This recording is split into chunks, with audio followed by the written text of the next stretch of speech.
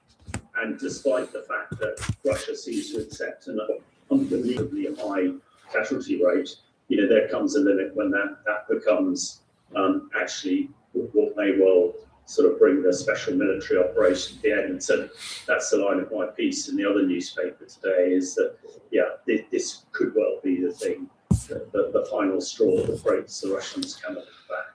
Hello and welcome to Frontline today with me, Philip Ingram. Now, today is day 1451 of Vladimir Putin's 10-day special military operation. Now, and once again, we're very privileged to be talking to Hamish de Bretton Gordon.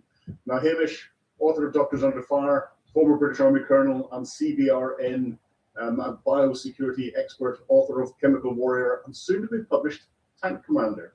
And of course, an old friend of Frontline. Hamish, welcome back to Frontline. Well, thanks very much for having me, Philip. Yeah, you may notice, you can't see on the bookshelf behind me, I've got Chemical Warrior. There we go. Well, I'll make sure you have Tank Command soon as well. I look forward to it. But Ukraine seems to have slipped off the headlines a little bit at the moment. And in fact, if you look at the BBC site, these are the separate tabs for Ukraine, and that has disappeared now. Do you think that's a reflection of Ukraine fatigue coming in across Europe and across the world, or is it just a reflection that we're coming up to the 5th year of this conflict, and there are lots of other conflicts that are occupying the news sites? Well, it's probably all of the above, Philip. But you're absolutely right that there is so much else happening in the world at the moment, and I think so many things that are vexing the Prime Minister and the government in this country, that actually what's happening in Ukraine, a couple of 1,000 miles or so to the east, is really secondary to some of the things that the government's dealing with, not least all the scandals that are going on at the moment, financial difficulties, and of course, the way that the US is reacting to various situations. So, and I think it's also a sort of realization that what is happening on the ground isn't a great deal, or at least that there is not a lot of movement on the front lines, and in the depths of a frozen winter that Ukrainians are suffering, things are fairly static. and the focus is more on the Middle East, what's happening in Iran, and as far as the UK is concerned, the scandals around Epstein. So, unfortunately, it is great that Frontline and people like yourself keep this on the agenda, because it's crucial that people understand what is happening and how significant what might happen in Ukraine is for the United Kingdom. Quite apart from everything else that's going on at the moment, this is a ball we must not drop. Well, we'll come into more detail on that, but we glibly say there's nothing happening. The front line has hardly moved in the last 4 years. It's 40 to 50 kilometers in Russia's favor. But that was after Ukraine managed to capture a huge space of territory back from Russia's initial full-scale invasion. So it's been relatively static. However, the one thing that hasn't been static are the casualties, and the casualties especially on the Russian side. And I think I've seen reporting that we have now crossed the 1.25 million casualties on the Russian side, reported by Ukrainian Ministry of Defense, but I think backed up by the figures coming out of UK Ministry of Defense and the US Department of War. That is a huge number for very, very, very small territorial gains. Do you think this is sustainable? I don't think it's sustainable, but I also think it's hugely significant. Western officials are briefing the scale of this activity, and I think it does bear some sort of looking at in detail. What we understand, and actually in the Financial Times yesterday. Well, that's great. That's fucking great. For us in the West, no great surprise. The majority of the Russian casualties are from the east of Russia. So the Russians as such. And one of the issues is that they are running out of conscripts, and they are having to move further west, as it were, into the sort of Russian heartline and the children of sort of important Russian and rich people who are supporting Putin. What is very interesting is actually the level of casualties. Russia is losing 35,000 a month, and the challenge that the Russians are having is to replace them. And the basic line is that they just can't do that. Traditionally, there are 2 conscriptions a year in Russia, about 125,000 of each, which sort of adds up to 250,000. So Russia is losing just under 400,000 a year. So there is a disconnect there. There are very good very good sources, intelligence sources that are saying. Can anyone hear me? There is also mobilisation by stealth, because quite apart from the normal conscription, there is also standing up for reserves who traditionally have been there to protect key national infrastructure, key points, etc. And we understand that these people have been called up. And being a reservist myself, I feel slightly vested in it. Instead of being sent to help with logistic lines or key national infrastructure, they're right to the front line, and that is causing great concern too. And I suppose that the nuclear option that Putin is desperately trying to avoid is actually a forced mobilisation. Some viewers might remember back in September 22 when Putin announced a partial anyone hear me? mobilisation. There were riots on the streets. Can anyone hear me? The Russians No? really didn't go Oh, no. at all. Oh, what's going on But here? at the moment, there is this. Nobody can hear me. Oh, so what's that story? The Kremlin are seriously thinking about a forced mobilisation. Oh, no. Oh, it can be heard. Oh, that's good news. Oh, celebrations. Oh, celebrations. Oh, I can be heard. Oh, my God. Oh, so good. When he can only replace about 60% of the people he loses, we know as soldiers, the metrics just don't add up. Oh, my God, celebrations. Celebrations. Was that Russia is training sort of equipment now for human flesh. They are running out of tanks and other bits of frontline equipment. But That's so good. I hope everybody's good. Dismounted infantry. Oh, so good. So nice. Oh, I'm so happy. Taking horrendous losses, but if you've lost all your kit and you can't replace your soldiers, it comes to a position. Good I think the final thing I'll say is just trying to hang on. You know, he knows that the midterms in November this year, which, you know, Trump is putting so much store in and absolutely, you know, can't afford to lose grip on it. The view is that if he could deliver some sort of peace by then, Good mornings. it puts him in a very good position. And Putin knows if he can push that decision as strongly as he can, or hold out as long as he can, the nearer. I think I'm okay. I don't feel like absolutely awful. So that, and I don't know. I'm going to go and buy some milk because I found fibre, which is quite cute. I'm going to take Cara soon and see when she wants to come round to whatever. And then I'll have an Xbox.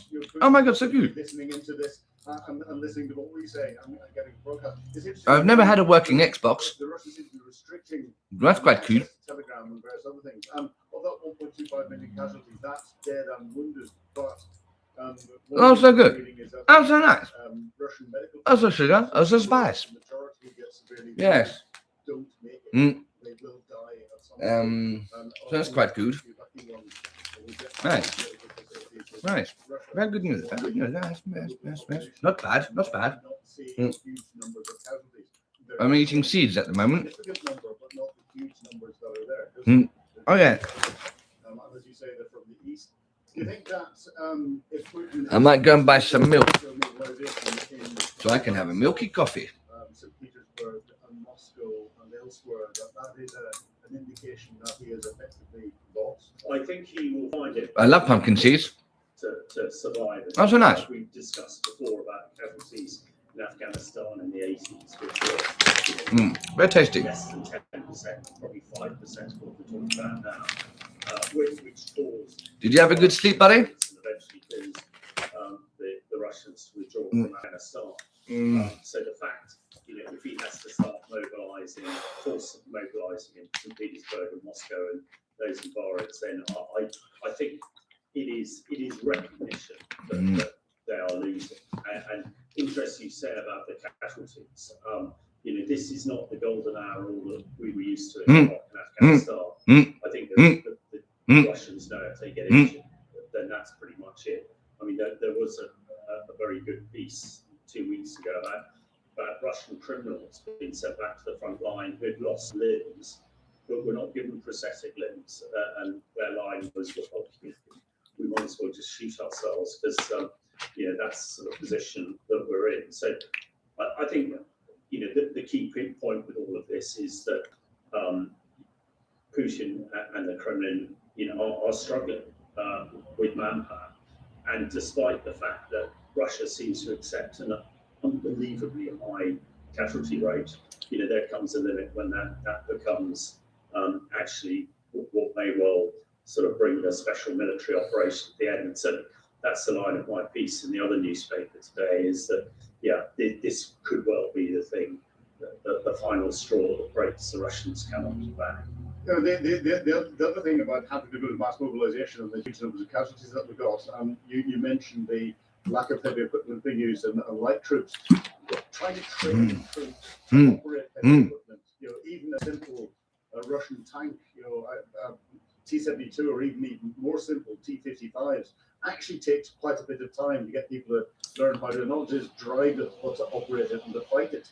And if you can't get people to do that, you don't have the trained instructors because they've been in the front line and been killed, and you can't get people through doing that. So the only thing they can use them for are what they use in civilian street, motorbikes, walking, horseback, and all the other things that we're seeing.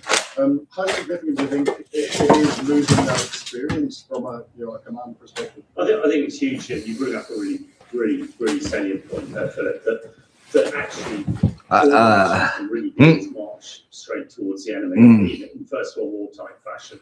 Because I remember when we were doing collective training for either going to Iraq or Afghanistan, you would spend at least 6 months being able to operate operate in a sort of combined arms type fashion. Quite apart from learning how to fight your tank, you know, as a young tank commander, you know, I did 6 months training, you know, just learning how to fire the beast and operating it. Now, of course, you can do that much more quickly, but then again, you need to layer on top of it, working with infantry, working with artillery, etc., etc., etc. That all takes time. And if you haven't got the instructors anyway, because they've all been killed or injured, it makes it even more challenging. But even to do the most basic stuff, you know, calling artillery fire or use of drones, etc., and having the coordination to effectively operate, again, this really takes time. This takes months rather than weeks. And we understand that the Russians are, you know, if they get weeks training, then they're considered well trained. It's even less than that. So that is this whole meat grinder idea. And again, what's been written about in other papers is that it is just pouring people into the meat grinder and using manpower and equipment to try and hold on, as it were. And Hey, I'm losing followers. Some sort of resolution. I've lost 100 followers since yesterday. The view is that they can hold on sort of longer than the West. All right. How did that happen? Security conflicts going on at the moment. It's so important that European and Western resolve is demonstrated to the Russians that, you know, we are not going to allow the Ukrainians just to wither on the vine, and actually we will outlast Russia, because, you know, I think with the casualty rates and the someone followed me. mobilisation, you know, that we are closer to being able to force Putin into a just peace with Ukraine than we have probably for a long time. But it takes a Western resolve, and unfortunately, you know, a key part of that Western resolve, the American president is focused elsewhere. Now, there's reports coming out from the ground that the Ukrainians are consolidating around Pokrovsk and taking back some territory, ostensibly to increase the defensive positions that are there. And then that's obvious. the Russians are reporting that the Ukrainians have advanced up to 18 kilometers in Zaporizhia region. Yet there's other reports saying that the Ukrainians are being pushed back. And then further reports to say the Russians are building up a huge force for a spring-summer offensive. What do you think is going on with the front line? And do you think the Russians are going to be ability to put something of mass together, or are those numbers just numbers of people getting fed into the deep? Well, I think, Philip, is probably an area you are far more experienced and knowledgeable than me. But also the psychological operations, the intelligence operations, which are so important in all types of warfare. And what you're describing to me is sort of, you know, confusion, counterintelligence. The actual picture on the ground is fairly okay. You've mentioned in Zaporizhia, you know, there's reports that actually the Russians sort of rather overextended themselves in their briefings to commanders how well they've done. What the Russians tell the truth, never. Absolutely. So, you know, one view is that perhaps they're now, you know, to prevent them being sent to the galleys in Crimea, they're sort of saying, hello everybody, this is my favourite monkey. It's a little macaque called Sheen. I think it's pronounced Sheen. Sheen the monkey. And Sheen is about to get some little snacks because he was going on. What's going on? To take the cross over the last 12 months. What's going on here? Okay, little bugs. Sheen likes it, yes. Ukraine managed to. Oh, they're so happy. Oh, look at the face. Oh, yeah, so cute. Oh, yes, he wants. God, wait, Sheen has one arm. Oh no! What little piglet! What little piglet! You can't wait! Oh yes, have some strawberries, buddy. Oh yes. This is just incongruous in 2026. It would be incongruous. That's so cheeky. That's a nice little thing. You know, hey, you gotta finish it, buddy. Oh my God, so naughty. Oh my, that's a sweet little thing. We know, you know better than I do, you know, focus issue. What can I do? Yeah, I got my focus issue. But Ukraine is pretty nifty too, and certainly one still gauges intelligence services. When you think about it, it is all part of what we're saying. I think the bottom line is actually very little movement. Oh my God, I'm losing so many followers. But there are a lot of casualties, predominantly Russians. I mean, the Ukraine military, I think last week and the week before, were saying that for every one Ukrainian soldier killed, there were 30 to 40 Russians killed. That sort of ratio is remarkable if true. It is, but the Ukrainians keep their casualties even more opaque. But then, the Russians, it's interesting, this asymmetric type attacks. The Russians seem to be focusing their attacks whenever they're attacking the rear instead of on military targets, on civilian targets. Right, so today I'm up at 9, so I'm going to go and buy some milk and hopefully and make some coffee. But I know. Now, if I recollect, this is a tactic I don't know. the Russians used in support How are you guys doing? Are you doing well? Around the world. Having a nice time? And my eyes red. Are you seeing similar tactics That thing there is a bit funny. I don't know what it is. Yes, I'm think about it.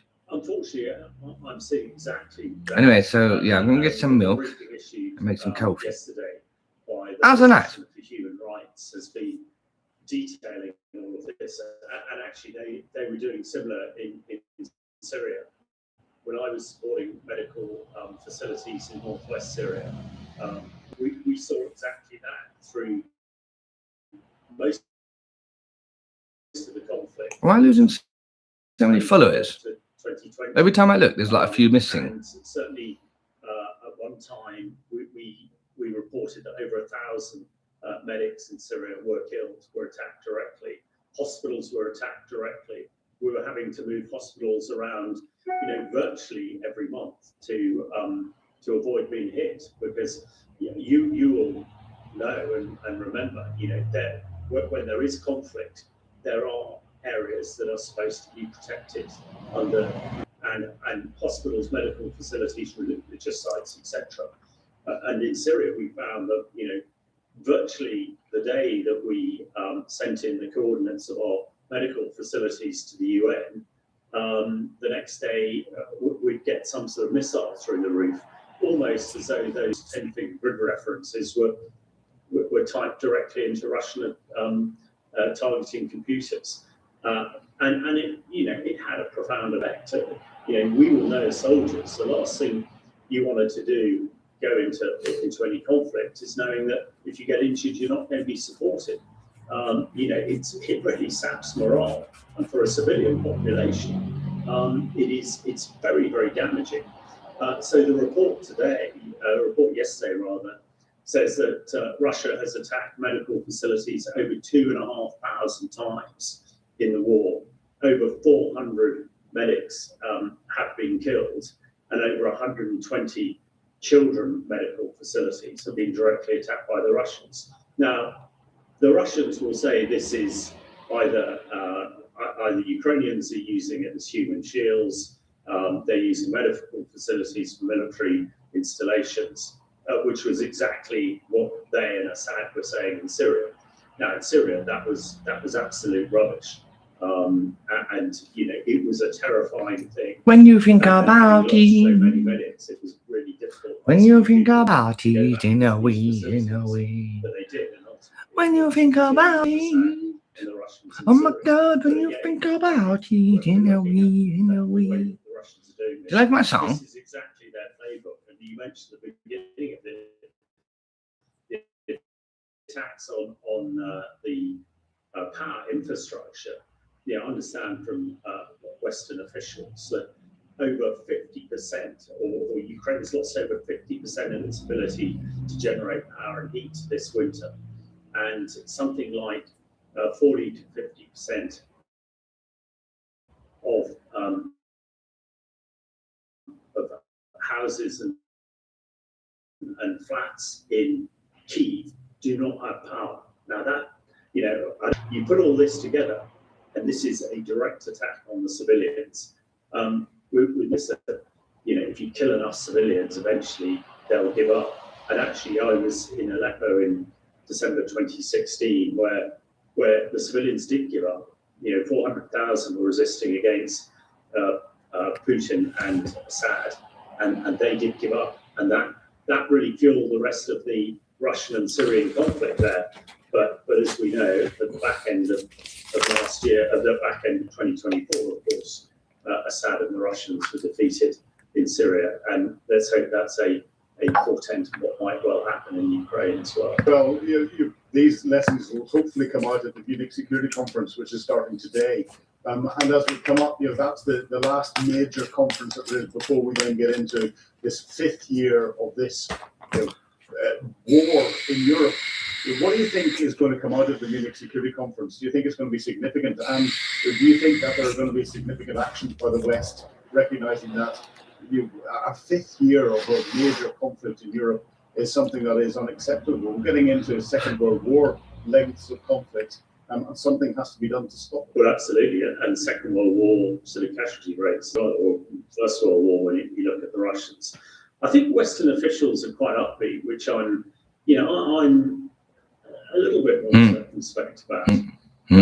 I think this is the moment for the European NATO countries in particular to stand up. And Macron, French president, is sort of suggesting that it is disappointing that the US are sort of sending the B team. Marco Rubio, the Secretary of State, I think he's talking, but there are 60 Western leaders there. So Trump is the only major Western leader who seems to be absent.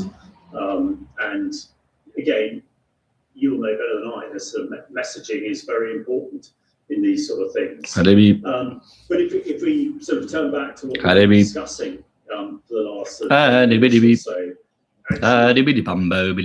those European officials sort of agree with what I've been saying, what we've been discussing, then hopefully they will feel they're in a stronger position. And if they show the resolve, let's do a fight. I promise you, I will not kick below the belt. Let's do a fight that can be done in Macau, Las Vegas, maybe there is a hope. Middle East. But I was very struck by briefings this week that 50% of my profit Putin to charity. really has absolutely no Against interest. boxing without blocking Whatever at all. Lavrov and Peskov, is saying, that is no way out. I mean, Putin knows that the peace now for him on the casualties he's suffered and the way the Russian economy has suffered, will be no victory. And even the very Well, Robert Duvall died. will realise that. So I think Munich is an opportunity. One would expect to hear lots of strong cries, but it's critical, I think, that the European nations really sort of get behind it. And let's hope that US Secretary of State, again, leans into this and realises that Iran might be the low-hanging fruit. It was the TV scoop of the decade, in which one of the most powerful soft power sets anyway, was humbled, and the people of Britain got to have a huge guilt-free laugh at a posh twat destroying his life in front of millions. Posh twat.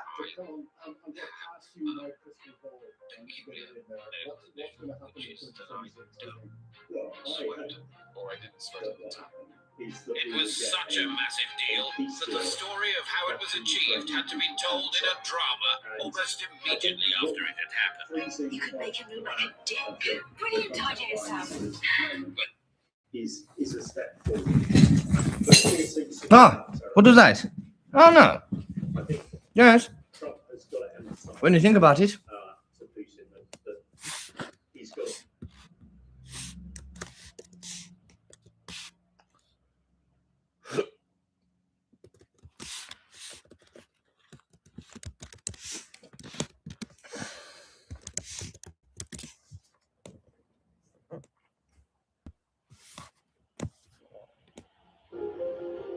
Just a straightforward shooting weekend. Just a straightforward shooting weekend. It was the TV scoop of the decade, in which one of the most powerful men in the world, in a sort of soft power sense anyway, was humbled, and the people of Britain got to have a huge guilt-free laugh at a posh twat. The posh twat.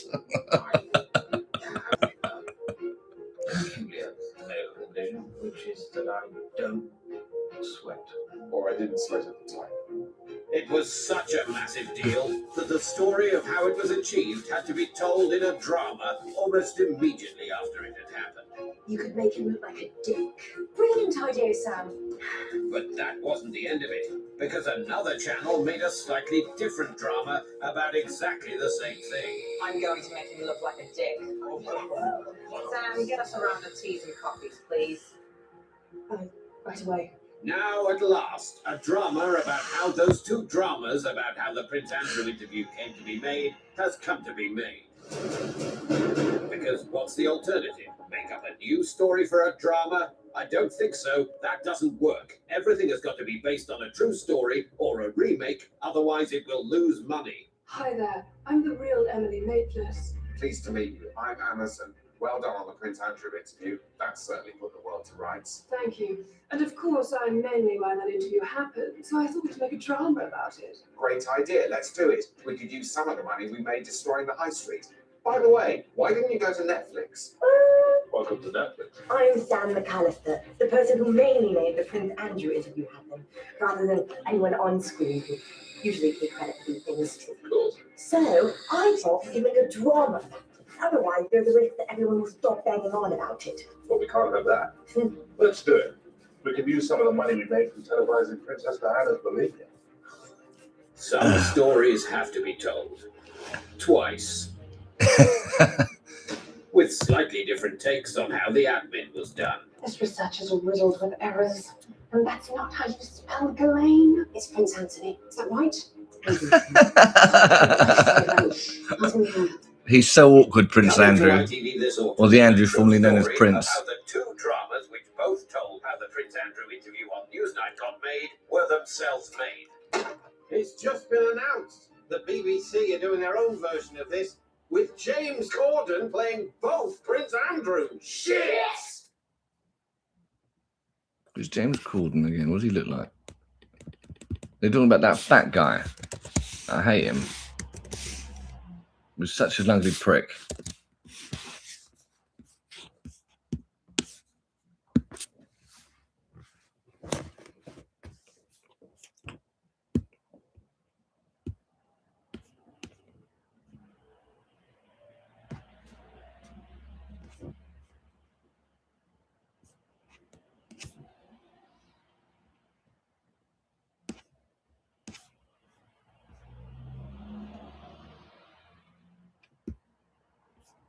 You know, our culture will be so much richer the day that we stop saying, hey, it's all white dudes who are running things, whether that be Hollywood, whether that be Washington. And America will become the America that the rest of the world sees it as, that makes it unique, that as an Englishman, we recognize makes this such a beautiful, brilliant country. And not to ruin that, I mean, it's the reason that I moved here. It's the reason my kids have American accents. It's because it is that. It's a country of inclusion and invitation. You know, our culture will be so much richer the day that we stop saying, hey, it's all white dudes who are running things. Yeah, when you think about it. ISIS convert. Britain's ISIS convert. Fucking losers. I fucking hate them so much.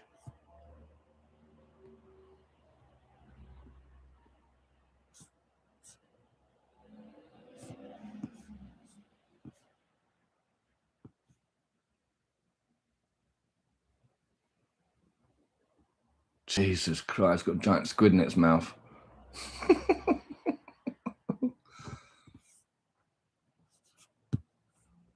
Funny mouths sperm whales have.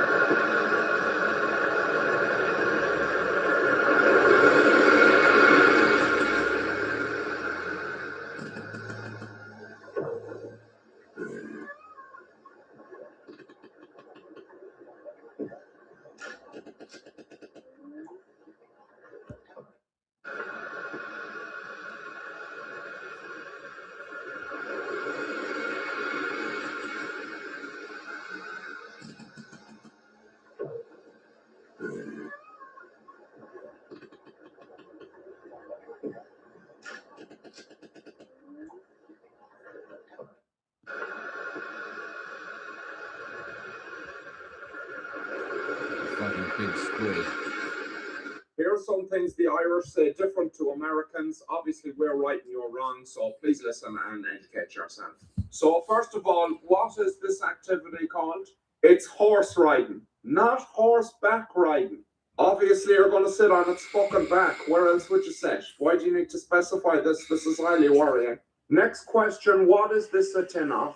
Americans would say tuna fish. This is highly incorrect. It's pronounced tuna. Everybody knows that a T followed by a U is pronounced ch.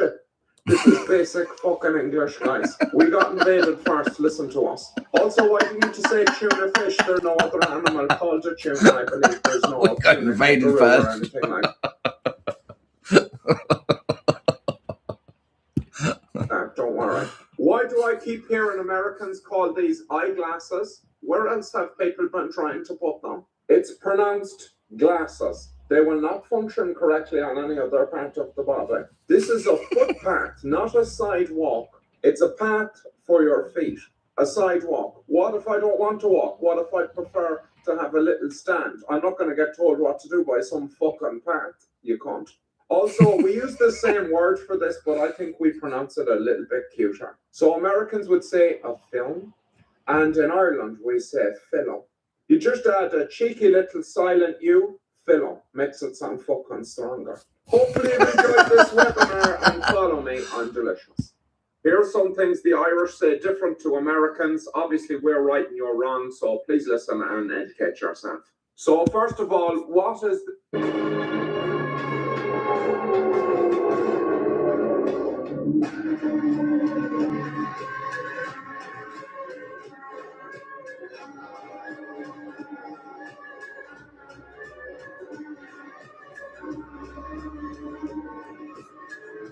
Feeling stuck? Well, there's a better way to look at it.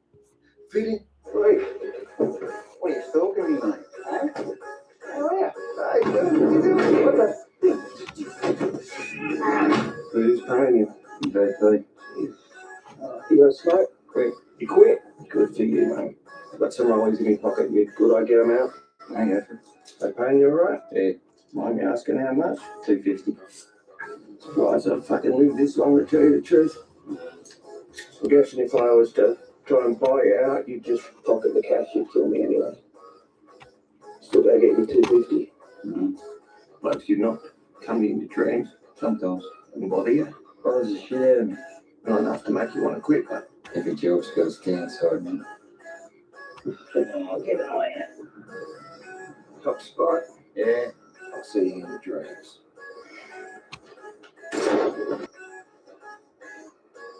Wait, what are you talking to me, mate? Huh? Oh, yeah. Hey, good. What the? Who's paying you? JP. You got a smoke? Quick. You quit? Good for you, mate.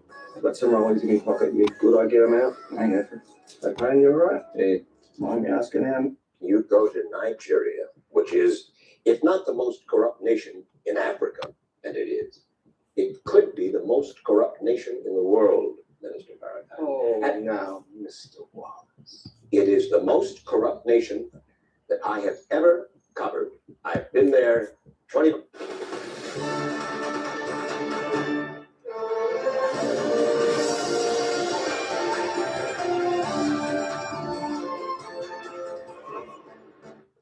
Gods, boy, that's enough. We're not in a tavern. No need to speak. Are there any figs? Fetch some. I always take figs mid-afternoon. They help move the bowels. What do I owe you this summons? Thank you for seeing me, my lady. I had hoped we might discuss a few financial matters. I climbed all those steps to discuss financial matters. It's the royal wedding. I told you had a hand in planning it. Naturally. It's shaping up to be a very involved affair. The word extravagant has been used. What good is the word extravagant if it can't be used to describe a royal wedding? I understand that. Good. But as master of coin, it falls upon me to calculate the cost for the crown. As of now, it's a huge expense. And we're at war, Lady Elena. Oh, I nearly forgotten. Yes, and maintaining supply I lines. think how it slipped my mind. What is it, 12,000 infantrymen the Tyrell family has supplied, 1,800 mounted lancers, 2,000 in support, provisions so this city might survive the winter, 1 million bushels of wheat, 500,000 bushels each of barley, oats and rye, 20,000 head of cattle, 50,000 sheep. You don't have to lecture me about wartime expenses. I'm quite familiar with them. And we are so grateful for your contributions, which are necessary for the preservation of the realm. As is a royal wedding. The people are hungry for more than just food. They crave distractions. And if we don't provide them, they'll create their own. And their distractions are likely to end with us being torn to pieces. A royal wedding is much safer, wouldn't you say? I would. And traditionally paid for by the royal family. I was told you were drunk, impertinent, and thoroughly debauched. You can imagine my disappointment at finding nothing but a browbeaten bookkeeper. Milady.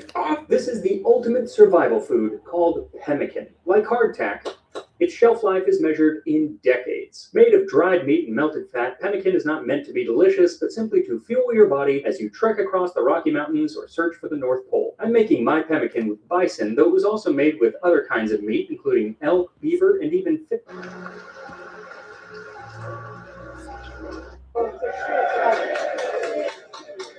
Oh, just shake out. You've got no friends. You've got no friends. They're fucking oxyphone, though. What are you on, son? What the oxyphone? You read? It's fantastic. It's fantastic. You're playing shit.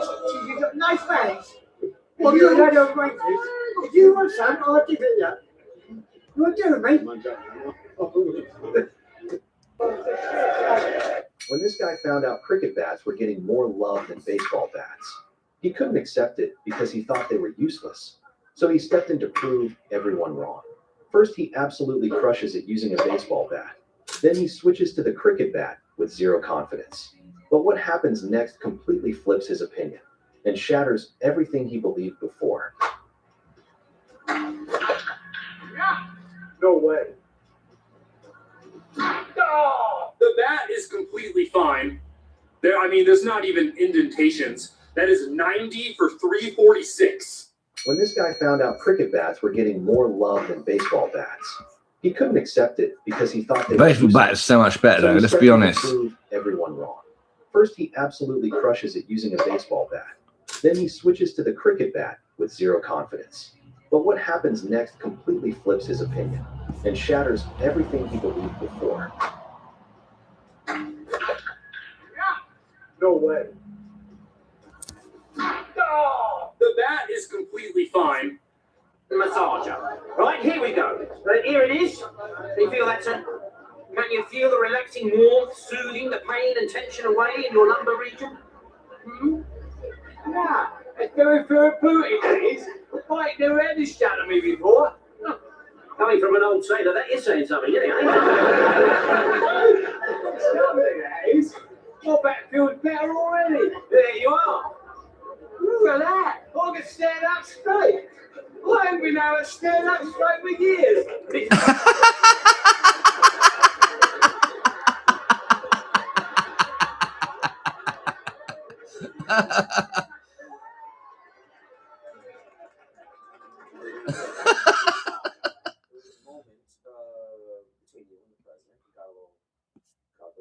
Mate, I need your help. Mate of mine's kid's been grabbed from shopping centre in Marrickville. I'm going to send it to you now, right? Okay. Chip I word off a bloke a couple of months ago who said he had some toys he wanted to sell you. If you're straight with me, then we've got nothing to worry about. But if you're not, then we've got a fucking problem, okay? Who's this bloke with the toys? One day he says, do I want to buy some toys? And I said, yeah, sure. I didn't know. But he must be talking about guns or something. You know, we go down to his basement. There's a concealed room behind a cupboard, right? You know, I looked at the door, we hadn't let me go in. Kids, just there. Well, it was a pleasure doing business with you. Get on the ground. What? Get on the fucking ground. What's he talking? Where's the key to the door with the lock on it? Don't you have a key to the toy room?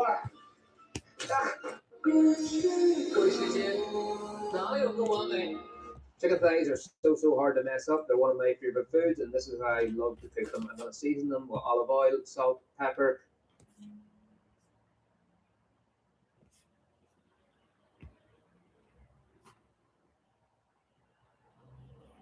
This administration is a rabid dog, and it's turning us upside down. And all, as far as I'm concerned, it's as obvious as the nose on your face.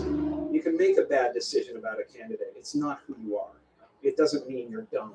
It doesn't mean you're different. It doesn't mean, the trouble with what's happening right now is these really negative forces like the Steve Bannons of the world are convincing us that we're separate, that we're not the same country, that there's two countries. There's not two countries. I can break bread with anybody in this country. I love people in this country. I love the heartland of this country. It has nothing to do with that. It has to do with, it's become obvious that the choice was a bad one. We just need to change it. It's hard to understand what's going on. I really, one minute you feel like, oh my gosh, this is going to be, now the landslide's going to start, and then there'll be some other weaselly little, sidestep they do or whatever it is. And this administration is a rabid dog, and it's turning us upside down. And all.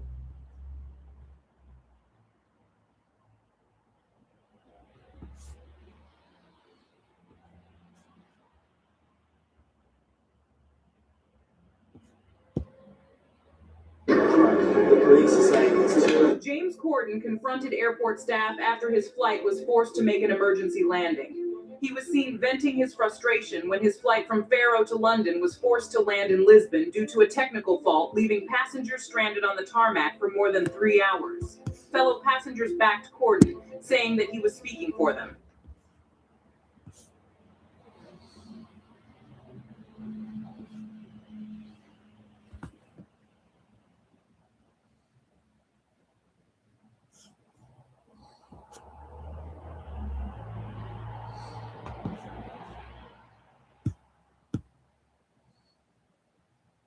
'95. Wow.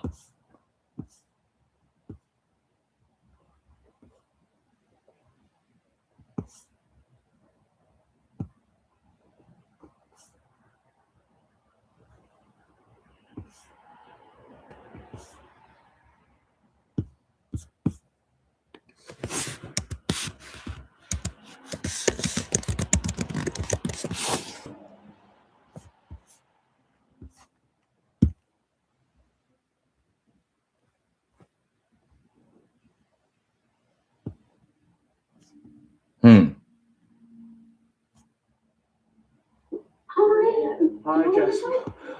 That's the face I put when I got up in the morning. Why are your eyes bleeding? Hey, buddy.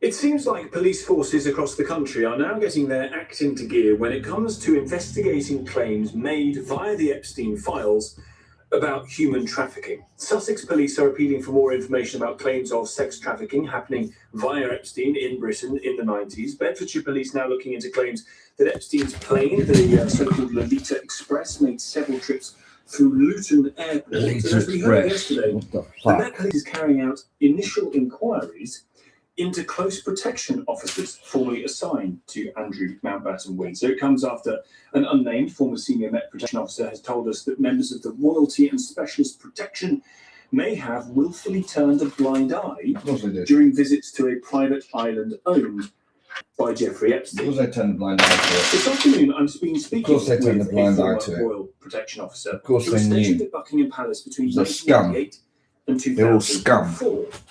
Paul Page describes his dealings They're all with, scum. including the way in which Shoo. the normal process Oh yeah, of shit, has she of replied? identifying I don't know if she's coming in and out replied. of the palace was suspended to allow young women to come Okay, and see cool. Andrew, including again, he says, Ghislaine Maxwell. In the interest of total transparency, I'm going to tell you that Paul Page has previously been jailed himself, found guilty of fraud and jailed in 2009, but before that was stationed at the gates of Buckingham Palace and would be given the names of the guests arriving, but he says not for the women arriving to see Andrew. I asked him how often he would see women come into the palace. On a frequent basis, so Prince Philip and the Queen would always furnish us with the details of their guests after that. Whereas Prince Andrew Females would not. We would get a call from his footman who would say, Prince Andrew's got a female. When you can go out. When you can go. Call me. I'm losing so many fans. Well, she'll pop his head out the north centre line. Just show us across the forecourt. Or ring me when she's there. So a female would attend, a young female, never ever I've seen anyone that I thought was underage. They'd all been in their 20s upwards, all very smartly dressed. They would come, they would never name them, so I'm here to see Prince Andrew. We would then ring the footman, and he would come out to the north centre line, and we would just guide her over to him. But when you say frequent, 2 to 3 times a week. 2000 was when I really started paying attention because that was when Maxwell started popping in. But so if I, Maxwell, yeah, I don't know who her dad was. So we said, that's not a good look, really. No one in the book, we were laughing and giggling about it. And we walked across the forecourt and we went through the garden gate. Adjacent to that was a footman and a maid, I think, and they were doing a large, setting up a picnic. An hour later, we came out, walked back, and Prince Andrew and Ghislaine Maxwell were sat together having this lavish picnic, intimate picnic. So we laughed and said, if the Queen looks out of the window and sees him sitting on a grass, Was that copper, isn't he? Be a problem. Let alone the press getting hold of that. The rule was not to stop her, she's to enter when she just let her in. She had a free pass. And what about the women? You say you didn't see anyone that you thought was underage, but lots of coming and going, and they were young, 20-something. Yeah, 20s upwards. But I never really saw anyone, I'll be honest, about his own age. That's fair to say. He was a nasty, horrible little man, and we've been on the receiving end of enough verbal beastings from him to know not to interfere with his guests. Yeah. So he gives you, if he thinks you've done something wrong, he'll tell you about it. He'll bend your ear, shout at you. Yeah. So one occasion, I was there with 2 of my colleagues on the North Central Gate. It was about 7 o'clock. Prince Andrew had just come in with his PPO, probably a little bit earlier than that. He's obviously clocked. The 3 of us stood there because one of my colleagues was a bit tubby. I'm not going to lie. So we're standing there, and then we get a call. There's a guest coming for Prince Andrew at 8 o'clock or whatever it was. So this female turns up and presents herself and says, I'm here to see Prince Andrew, the usual format. So we do what we do. We ring up the footman. Only this time he doesn't answer the phone. So now we're in a position because we're stuck in the middle. We don't know who this female is. We can't get hold of the footman. What do we do? So we apologised. We said, we're really sorry. We're just going to have to hold you here for a minute so we can get hold of someone to confirm. So anyway, she said, I'll ring him on my mobile. We said, yeah, that's fine. So she rang him and she put it on speakerphone. And she said, I'm trying to, I'm just having a problem getting it at the moment. So before she'd even finished, she said, put one of the officers on. Well, my friend, the tubby one, took the phone. And he said, listen to me, you fat lad. Let my guest in now, I'm going to come down here. Exact words, 100%. And obviously, we just gave her the phone back and let her in. Now, Paul has made no suggestion of witnessing any criminality by Andrew, but there were lots of claims Paul made about what he says he saw of Andrew Windsor's behaviour towards staff and police officers, including when Andrew was apparently working up a sweat. It was a nasty, horrible, self-entitled man, and he was a bully. And that's me being kind to him. I'll give you an example of how he treats the personal protection officers, what I saw. So I'm in the garden, one of the garden posts that overlook the lake in the back of the palace. He comes out, he's coming up to me. It's really hot, that's why I remember this name. It's really hot, and I just wanted to sit down and mind my own business. Now I'm having to stand to attention and select this individual, this idiot. And he's come out with his PPO, and the PPO is carrying a golf bag. He proceeds to plot up, look down the lake, and start whacking these. This is Prince Andrew now. Oh, sorry, Andrew Mountbatten Windsor. And whacking these golf balls down towards the lake. The next thing I see is the protection officer walking up and picking them all up. One of the footmen came out with a drink and a towel over his arm, gave Andrew the drink, and then he took the towel and he wiped his face with it like that. Well, what are you wiping your face for if you're not sweating? As investigations now begin, Paul says he actually doesn't trust the Met to investigate. I don't trust them to investigate it.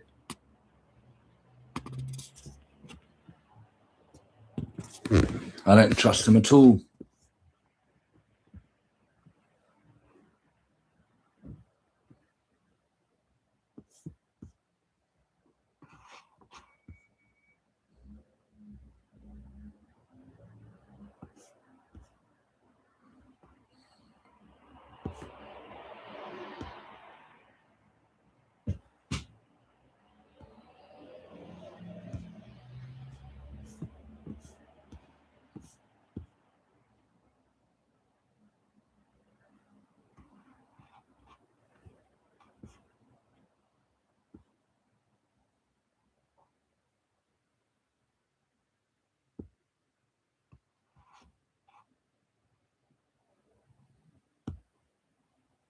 If I want to go on telly and defend myself, I fucking well will. But sir, I'm your press secretary. What in God's name wasn't I informed? I don't need your permission to do an interview, thank you very much. I fought in the fucking Falklands. It's time I reminded my people of who I am. This is completely the wrong thing to do. Just let the press blow themselves out. If you feed the story, they'll only want more. Oh, for Christ's sake, Dixon! They've been feeding off this story for nearly 10 years! Then stop making yourself such an easy bloody target! Sir, this is not the way to defend yourself. If you go ahead with the interview, I'll have to resign. Good. You're fired. Go now. If I want to go on Such telly a and defend thicko. myself, I fucking well will. But sir, I'm your press secretary. What in God's name Tumbling in a box of rocks. I don't need your permission to do an interview, thank you very much. I fought in the fucking Falklands. So what, you fought in the Falklands? Lots of people have fought for this country. You're still a pervert.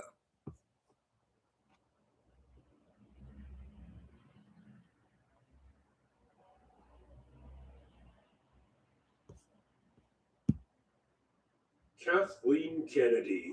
If ever there was a name synonymous with the destruction of pop culture franchises, the humiliation of beloved legacy characters, creative mismanagement, missed opportunities, and the unwelcome injection of the message into modern entertainment, it's this one woman. Yeah, other people have arguably committed worse crimes against cinema, but Kennedy did it first and did it biggest. And now that she's finally, officially, definitively stepped down as president of Lucasfilm, to the relief of literally dozens of Star Wars fans that are still invested, and beginning her extended walk into the wilderness of retirement, it seems like the right time to make what I hope will be my last ever video on this subject. Because if anyone deserves a crash and burn, it's her. Not so much because she nuked her own career and torched her own legacy. We'll get to that in due course, though. Yes, yes. But because she managed to burn down literally everything around her, leaving a trail of devastated IPs in her wake, while somehow holding on to power as head of one of the biggest studios in the business. Perhaps the greatest example of failing upwards that Hollywood's ever seen. And believe me, it's seen a lot.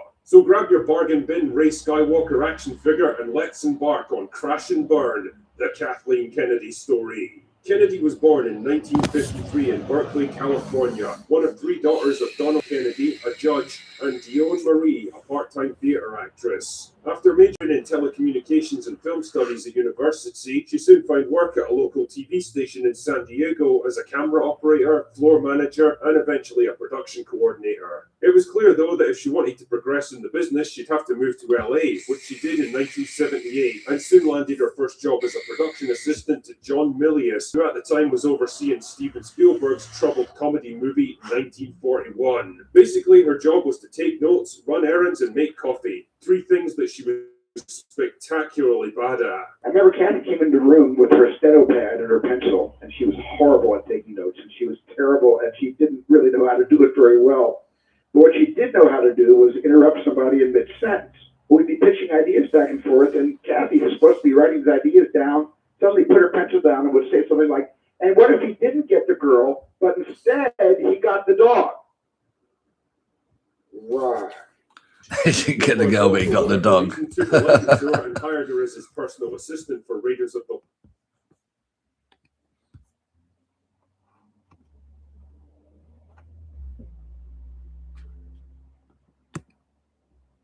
Ellen's trying to make a comeback with her new stand-up special, although its reviews have mostly been terrible. She spends most of the special responding to her being kicked out of showbiz, which began when someone posted just one single tweet. Right now, we all need a little kindness, you know, like Ellen DeGeneres always talks about. She's also notoriously one of the meanest people alive.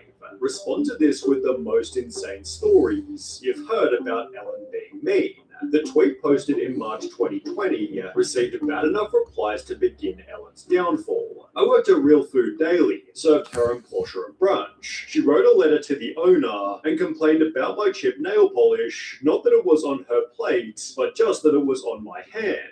I worked till closing the night before, and this was the next morn. Almost got me fired. The nail polish story was so unbelievable, the person who wrote it went on Inside Edition. This former waitress claims she she was threatened with a 2-week suspension after Ellen DeGeneres complained about, of all things, her chipped fingernail polish. So what? I remember just being like, really? But the stories shared back on Twitter were only getting worse. I once worked at Warner Brothers. One day I was in the elevator and Ellen and her entourage came in. Naturally, I held it for her and asked her what floor she was getting on. Her assistant answered 3rd floor. 30 minutes later, I got a call from my boss saying I was fired because I was harassing her. An old friend worked on her a lot and smiled and said good afternoon to her one day and she became unhinged. Who do you think you are? You don't look at me, yada yada. She said Portia was with her and seemed embarrassed and tried to calm her down. Has forever changed my opinion of her. The responses went on and on and on, all of which being compared to Ellen's classic catchphrase. I always end each show by saying be kind to one another. Audience member Dana DiMatteo then went public with her degrading experience on the show. They tell you, you can't be smarter, funnier than Ellen. She's the comedian and the star, not you. Don't be funnier than Ellen. That's gonna be hard considering she's not that funny to begin with. If you've been a comedian your whole life and you're afraid a random audience member will upstage you, maybe you're just not funny. Dana then revealed that Ellen's completely different when the cameras turn off. How does the Ellen we see on TV compare to the Ellen you saw when the camera stopped rolling? Totally different. She would only speak to the audience when the cameras were rolling. As soon as they turned the cameras off, she would not even acknowledge the audience. She would just sit on the couch, basically. Which was supported by Hedda Muscat, one of the show's former producers. Toxic, phony, hypocrite, liar. That's what she is. She agreed that things were different when the cameras weren't rolling. We were told from the very beginning, don't talk to Ellen, don't do this. You can't, go into her office. It was very nerve-wracking, very stressful. We all walked on eggshells all the time. And after the show's DJ also said the same, BuzzFeed launched their own investigation, interviewing a further 11 former employees. They were fired after taking medical leave or bereavement days to attend family funerals. One employee who claimed she was fed up with comments about her race essentially walked off the job. Others said they were also instructed by their direct managers to not speak to DeGeneres if they saw her around the office. After the accusations went viral, Ellen issued a statement within the company. Hey everybody, it's Ellen. On day one of our show, I told everyone in our first meeting that the Ellen DeGeneres show would be a place of happiness. No one would ever raise their voice, and everyone would be treated with respect. Obviously, something changed. I'm disappointed to learn that this has not been the case, and for that, I'm sorry. Anyone who knows me knows it's the opposite of what I believed and what I hoped for our show, yet Ellen's former producer certainly didn't buy it. So when Ellen says she's not aware of this environment, you don't think that rings true? It's a lie. Ellen then took a 2-month break and began a brand new season by addressing the public. As you may have heard, this summer there were allegations of a toxic work environment at our show. Yeah, and it's true.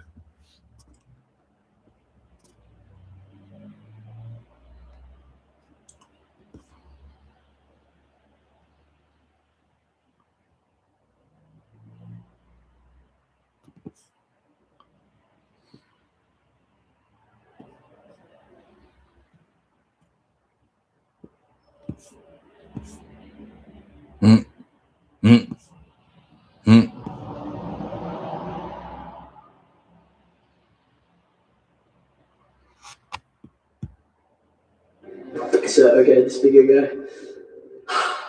My God. It's sunny outside. The evil guy.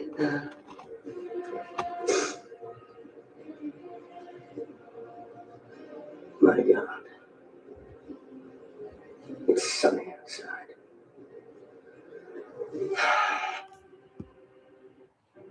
So, okay, this bigger guy.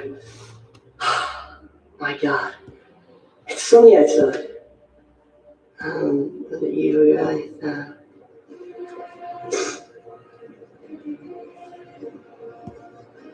My God. It's sunny outside. You got something on your mind, Reg? Yeah, you're on my mind, mate. Leslie Payne. What the fuck were you thinking? Eh? You'd ruin this. I don't know what you're on about. I'm not really fucking well treated this How way. you want to be treated, Jack? Run. Shut up. He ain't gonna fucking help, is he? You've got a tin of worms in you already, mate. Don't take it out of me what happened to Francis. So, what did you say? On my phone. Francis killed himself under the side of the fucking pills. You've got to be joking. You fucking joking. Eugene, you're fucking shooting. Say that again, go on. Eugene. Say it fucking name. There you Francis. You got something on your mind, Rich? Yeah, you're on my mind, mate. Leslie Payne. What the fuck were you thinking? Eh? You'd ruin this. I don't know what you're on about. Not really fucking well treated this Now way. you want to be treated, Jack? Run. Shut up. He ain't gonna fucking help, is he? You've got a tin of worms in you already, mate. Don't take it out. What else have you got up there? What'd you grow? We have a big ranch, but it's mostly rock. Plantings, nothing will grow but weeds. What makes you think it's up? Is there sell-through around? Alkali deposit? Alkali nearby? I don't know, so. Here's $500. Tell me something you're hearing. This is yours. I come from a town called Little Boston in Isabella County. This is us here. Spur Station here at Little Boston. The Sunday Ranch is what you're looking for. There's a sheep trail that takes you there. It's a mile out of town, headed west, not far. Just to a small pass here near the base of the hills. Pass a church. Just follow the sheep trail. Where's Standard buying up? Here and here. Your family name is something, yes? That's right. How many is in your family? My father and mother and sisters and my brother Eli. What's your name? Paul. Does any of your family know about the oil that you say is there? I don't know. My uncle always said there's oil there, but I don't know what they heard or what they think. The oil is there, I'm telling you. I travel all the way up there and I find that you've been lying to me. I'm going to find you. I'm going to take more than my money back. What else have you got up there? What do you grow? We have a big ranch, but it's mostly rock. Plantings, nothing will grow but weeds. What makes you think it's up? Is there sell-through around? Alkali deposit? Alkali nearby. Right. This is a message you've all been waiting for. Carl the Worm Froch. You've got yourself a fight. Where do you want to fight at, mate? We'll do it in the ring, under the lights. I'll fight you. What is this shit? This is blue. We use a different chemical process, but it is every bit as pure. Maybe blue, but it's the bomb. Ah, tight, yeah. Blue, yellow, pink. Whatever, man. Just keep bringing me that.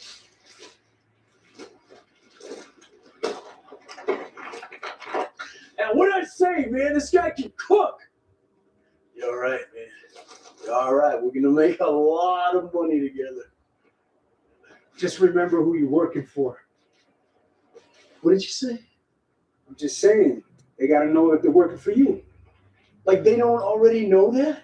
Are you saying that they're stupid? No, I'm just saying. Okay, so you're not saying that they're stupid.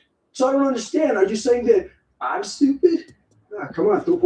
I'm just saying. No, you're just speaking for me. Like I ain't got the goddamn sense to speak for myself. Is that it? Is that what you're doing? Tuco. Hey, why don't we all just relax? Huh? Heisenberg says relax. I'm relaxed.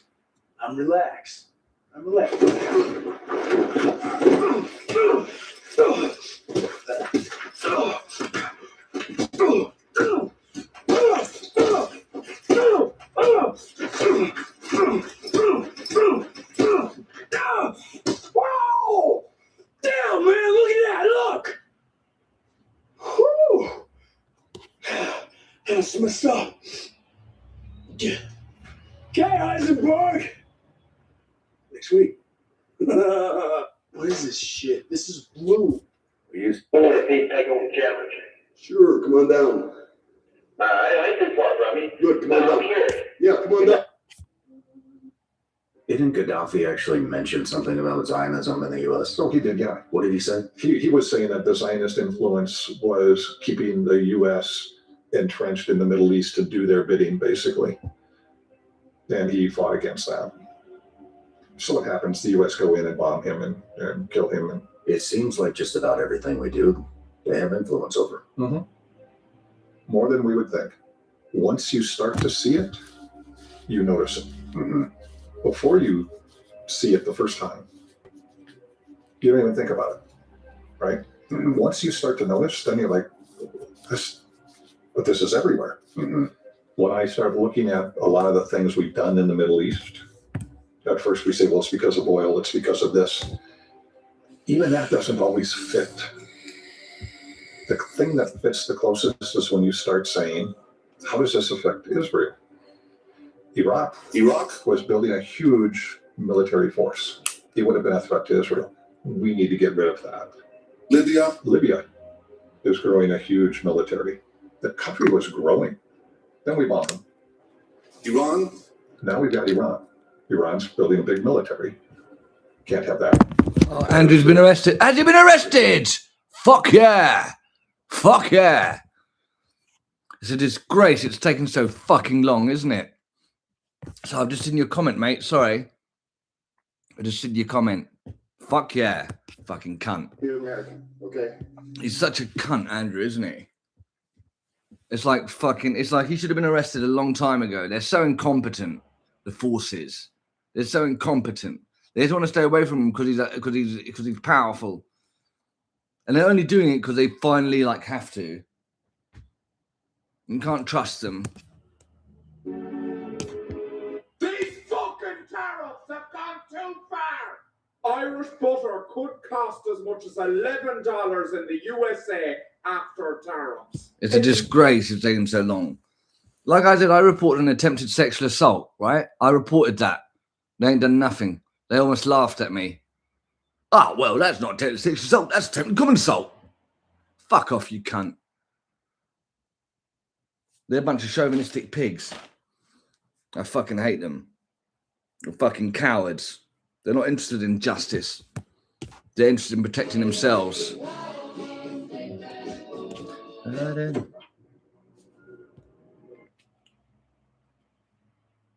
Suspicion is misconduct in public. Yeah, it's a joke. Ah, well, that's not attempted sexual assault. How the fuck would you know, you cunt? I didn't even finish telling my fucking story. I didn't even fucking finish reporting it. It's like, that's not attempted sexual assault. How the fuck would you know, you cunt? Not you, you know. They're fucking bad people. I fucking hate them. It's a fucking make pee-pee. Oh, I'm back in a moment. Just going to make pee-pee. And I'm going to turn the kettle on. Why not?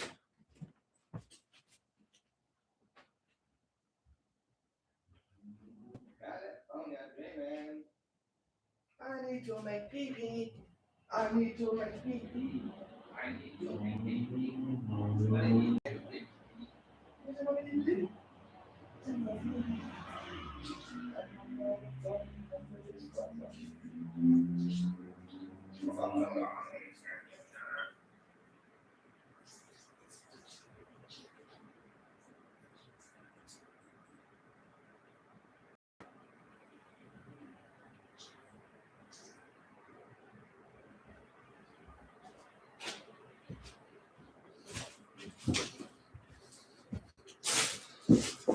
When you think about it, when you motherfucking think about it. Ah, good morning, Colin. Hi. Right. I'm going to go shop, buy some milk. When it. If I was in LA, California, dreaming Hamandi Bum Bay, had to be Bum Bay.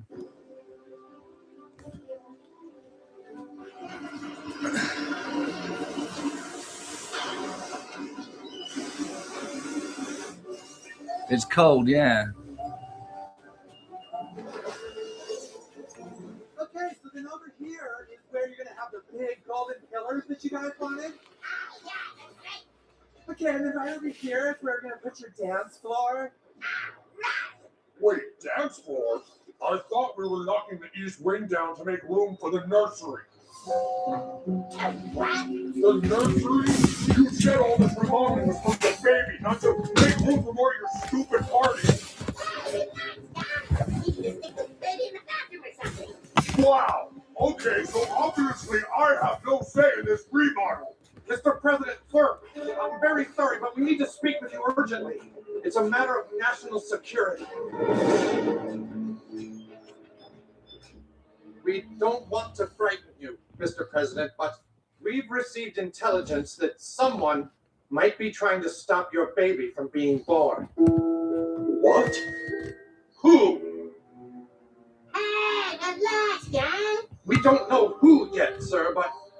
Blondie has been looking into it. That's right, sir. We won't let any harm come to the baby of the greatest president that ever lived. You are without equal, sir, and we are honored to be. Hey, I'm sorry. You got a little shit on your nose there. Oh, do I? Did I get it? No, it's still there. If someone is trying to harm the baby, then we must know who. Well, there is one theory.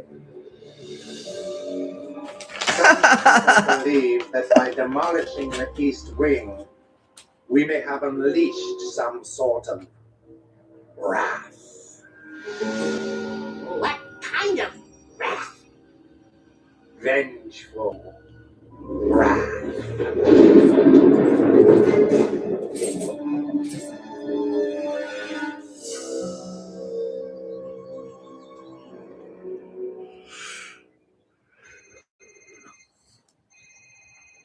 What the hell is going on? I was supposed to be in Washington.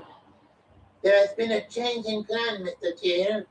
They are on to us at the White House. But how? How did they find out? Someone must have heard us talking. Do you still have the child? Yes, he's here. I have him heavily sedated. It should last another 6-7 hours. 6, 7. But I can't keep him here forever. You'll just have to wait until it is safe. I think some brown noser here is after my job.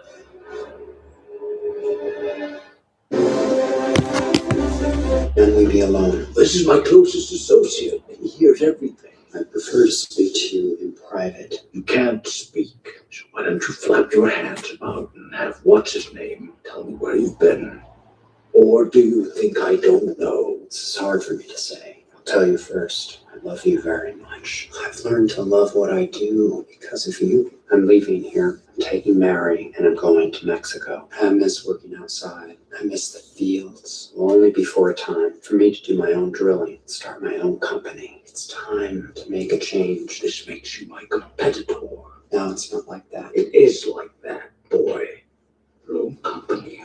That's right. In Mexico. Yes, we're making such a misstep. What are you doing? I know you and I have disagreed over many things. I'd rather keep you as my father than my partner. Then say it. You've got something to say to me, then say it. I'd like to hear you speak instead of your little dog. Woof, woof, woof, woof, woof. Then we be alone. This is my closest associate. He hears everything. I prefer to speak to you in private. You can't speak. So why don't you flap your hands about and have what's his name tell me where you've been? Or do you think I don't know? It's hard for me to say. I'll tell you first. I love you very much. I've learned to love what I do because of you. I'm leaving here. I'm taking Mary and I'm going to Mexico. I miss working outside. I miss the fields. Will only be for a time for me to do my own drilling, start my own company. It's time to make a change. This makes you my competitor. No, it's not like that. It is like that, boy. Little company. That's right. In Mexico. Yes, we're making such a misstep.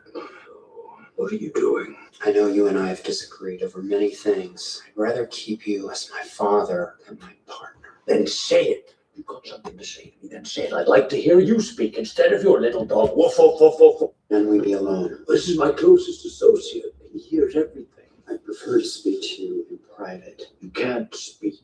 So why don't you flap your hands about and have what's his name tell me where you've been? Or do you think I don't know? It's hard for me to say. I'll tell you first. I love you very much. I've learned to love what I do. What can you tell us about Rachel? She's so sweet. We need to ask you some questions, okay? Well, I have my dark days. What can you tell us about Rachel? She's so sweet. We need to ask you some questions, okay? Well, I have my dark days. What can you tell us about Rachel? She's so sweet. We need to ask you some questions, okay? Well, I have my dark days. What can you tell us about Rachel? She's so sweet. We need to ask you some questions, okay? Well, I have my dark days. What can you tell us about Rachel? She's so sweet. We need to ask you some questions, okay? Well, I have my dark days. What can you tell us about Rachel? She's so sweet. We need to ask you some questions, okay? Well, this is a marmot that hasn't had a full night's sleep in 2 years. but not because of insomnia or too much energy. At first, its owner didn't notice anything unusual, until one day they realized the marmot would sleep for a short while, then suddenly get up and stand straight on the bed. After looking it up, the owner finally understood what was going on. The marmot was standing guard. In the wild, marmots live under constant threat, so marmot families always assign sentries, taking turns to stand guard.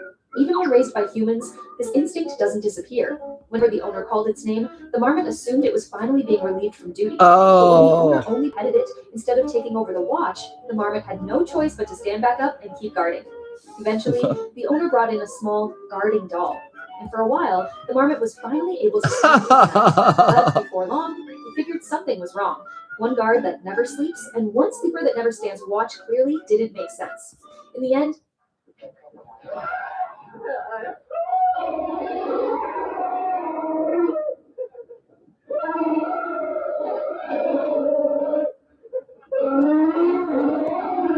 Jesus Christ.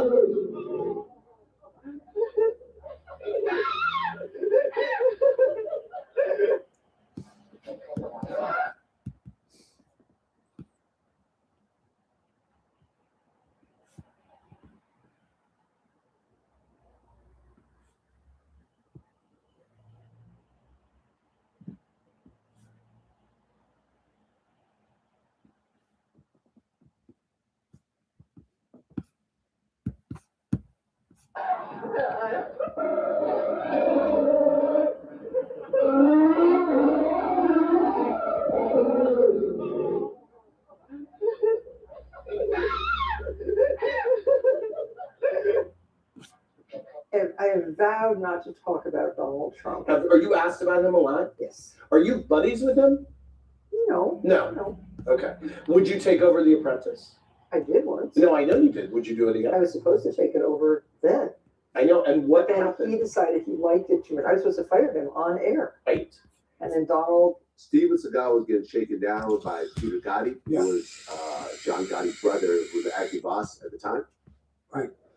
What happens next? He testifies in court, Steven Seagal, and he didn't want to do it. He was scared to death. He had some sort of, when you're young, you're a kid, you carry this little secure blanket, a little blankie or something. Like Linus from the Peanuts? Whatever. Yeah. Well, he had that. Why we understand on his lap. So he was crying on the stand with his Crying, he blanket. had his little blankie, and he forced to testify. The government. What was he testifying about? That they shook him down.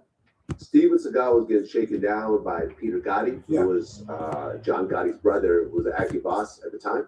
I have had it with this. A full Irish and a full English breakfast are different fucking things. You can't just post a photo of a few different fried meats and call it whatever the fuck you please. Not in my fucking country. Oh, listen, a full Irish breakfast, sausages, black and white pudding, bit of fried tomato, a bit of mushroom if you fucking want it, an egg. What the fuck is this? This fucking shriveled shite American bacon has no place on this plate. Only back bacon rashers are allowed. This may be shocking to Americans who didn't realize you could buy bacon that actually has bacon on it. You can also have a bit of soda bread. This is an English breakfast, completely different and fucking disgusting. It looks like a salad. Beans are not allowed in an Irish breakfast. They are for Protestants. Who fought for this country in 1916 could see you picking up your sausage and dipping it into a little bowlette of beans. They would roll over in their fucking graves. Her comments are just filled with hate. The day in the life of a 29-year-old small business owner who makes coffee. She's adorable. At our first stop, we grabbed these doughy things for breakfast. Delicious. And of course, I had to go with my signature iced latte. That's the best way to start the day. Then you open the comments and it's like, always eating. Day 5 of asking if you are male or female. This video ruined my entire life. You deserve all of this. Are you regarded? Is this physique naturally obtainable? 6,700 likes. Ignore all the positive comments. 70,000 likes. Don't listen to the haters. Keep your chins up. Are you acoustic? Kim Jong-un, but white. Her comments are just filled with hate. The day in the life of a 29-year-old small business owner who makes coffee. She's adorable. At our first stop, we grabbed these dope. Right, Mason. Been here nearly 6 months now. So this is your first big boy job. We're going to be bricking up that door. Do you think you'll be all right with that? I'll tube it out for you and prep it for you. Right, Right, Mason, I prepped it up, put the door out, toothed it out, ready for you. Don't worry about these here, because it's the bomb. I've not broken the brick. Don't worry. Right, mate, go for it. I'm going to leave you to do it. I'm not coming back till it's done, yeah? Mason, you've done it. Done it, finished. Your first door, you've bricked up, mate. You've done a top job there. You should be proud of yourself. Fucking hell. Way, and it's level, mate. Plumb. Well done, mate. Right, Mason, been here nearly 6 months now. So this is your first big boy job. We're going to be bricking up that door. Mason. Do you think you'll be all right with?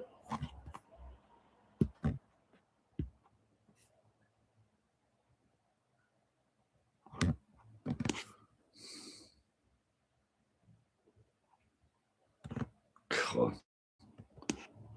Why?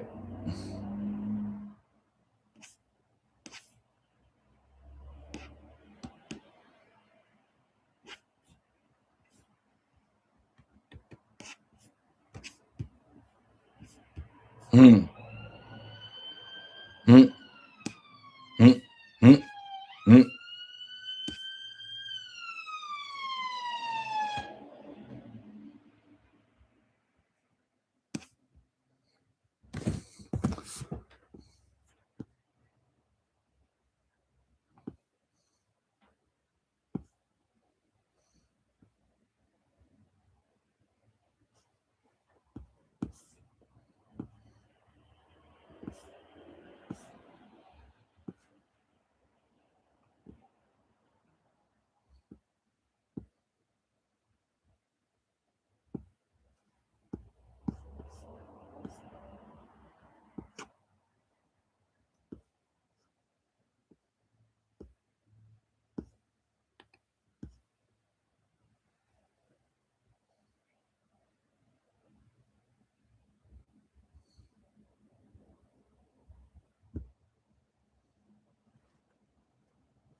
Did I say girls?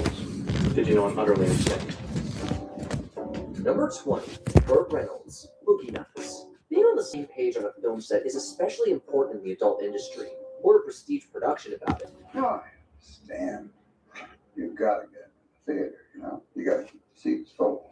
But I don't want to make a film where they show up, they sit down, they jack off, and they get up and they get out before the story ends. It is my dream. It is my goal. It is my idea to make a film that the story just sucks them in. Burt Reynolds openly hated the experience of making the acclaimed Boogie Nights. His disdain for the subject matter and directing style put him at odds with young Paul Thomas Anderson. Apparently, the cast wasn't much happier. In a 2022 interview with Vulture, William H. Macy described Reynolds as clueless about the film's tone and resented him changing his attitude after getting an Oscar nomination. You know what I'm thinking? I'm thinking, I want to be in business with you, Ed. Mark Wahlberg believes his behavior may have cost Reynolds the award. Everyone agrees that he gave the performance of a lifetime in Boogie Nights, but it's implied that his lack of professionalism between takes turned everyone off. You see, Eddie, the colonel here, he puts up all the money for our films.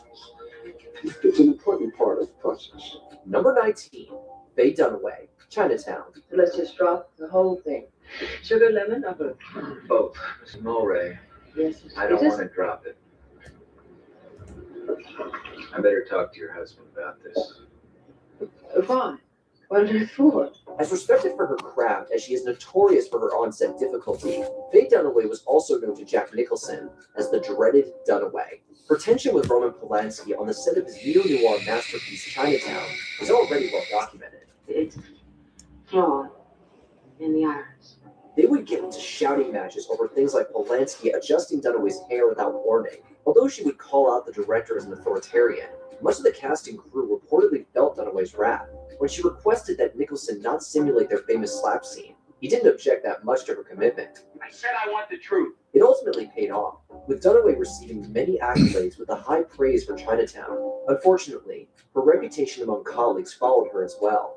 Number 18, Gene Hackman, The Royal Tenenbaums. The Wes Anderson dramedy The Royal Tenenbaums is considered a late standout in Gene Hackman's distinguished career. He didn't seem to agree. At the moment, no. But it doesn't look good. Hackman was frustrated by the modest production's flat cast salary and had heated creative conflicts with Anderson. On-screen wife Angelica Houston said that the whole cast was scared of the resentful actor. Oh, are you crazy? I thought maybe I am dying. And Bill Murray, who could never be described as the easiest guy to work with, told the Associated Press that Hackman was really difficult. This reflected the general sentiments of the cast, though Gwyneth Paltrow posted about the joy in working with such a legend after his passing in 2025. Alas, the beloved The Royal Tenenbaums wasn't a joy for Hackman, and everyone knew it. She said that. Great. Got the sucker on the ropes. Number 17, Kevin Spacey, The Usual Suspects. People say I talk too much. Production on the crime drama classic Usual Suspects was temporarily halted by an investigation into sexual harassment allegations. Audiences have their own prime suspect in hindsight, but after Kevin Spacey was hit with multiple allegations of inappropriate behavior in 2017, Gabriel Byrne told the Sunday Times that this came as no surprise. My guess is you'll never hear from him again. "That's Kevin" was apparently a common phrase on the set. The Usual Suspects was said to be a difficult shoot anyway, notably marking the beginning of a long-standing feud between Stephen Baldwin and Kevin Pollak. Byrne's insinuation, however, is that everyone was disturbed by Spacey's sleep, as if his Oscar-winning performance hasn't been spoiled enough by real twists in our perception of the actor. The greatest trick the devil ever pulled was convincing the world he didn't exist. And like that, he's gone. Number 16, Lindsay Lohan. What should have been Lindsay Lohan's bold return to form wound up further setting back her scandalized career. Scathing reviews aside, the erotic thriller The Canyons.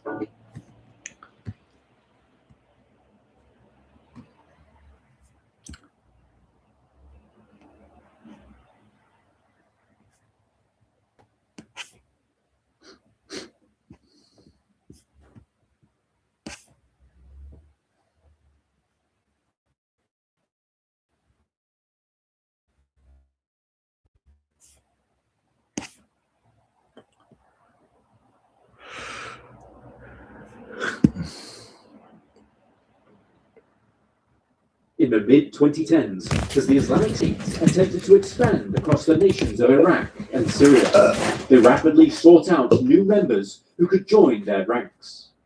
The terrorists proceeded to launch a massive social media campaign and fed their propaganda to those who were most vulnerable.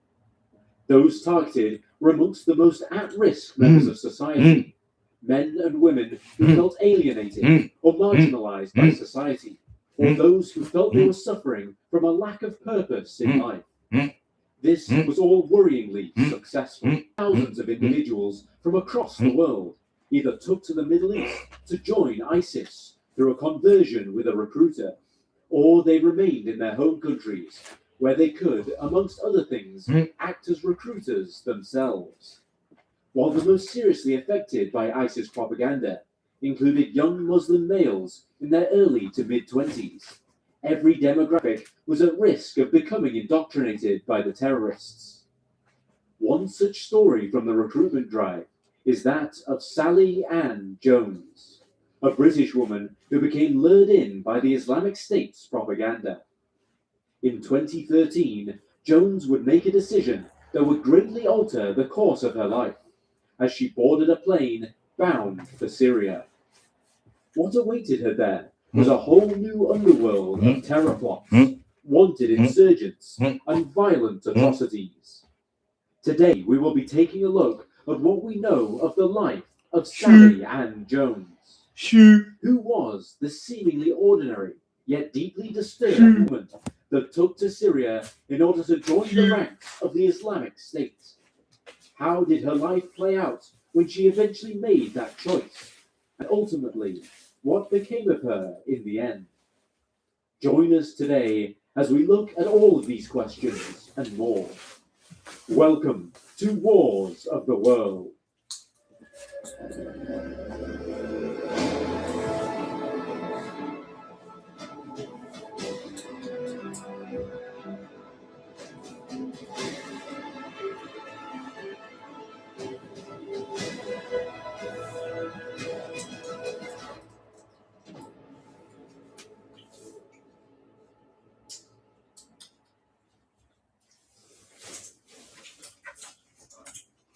do you think about it?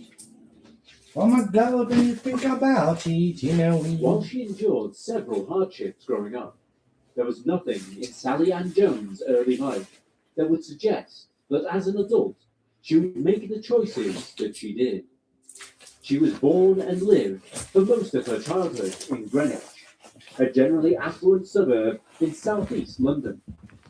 Her mother and father brought her up as Catholic, and Jones spent her spare time in the Catholic youth groups around town. Underneath this seemingly idyllic lifestyle, however, were growing problems with her parents that Sally Ann Jones could not have controlled. Jones' hello, parents underwent I'm about to go to the shop. when she was just 10 years old, which unfortunately led to her father taking his own life soon after.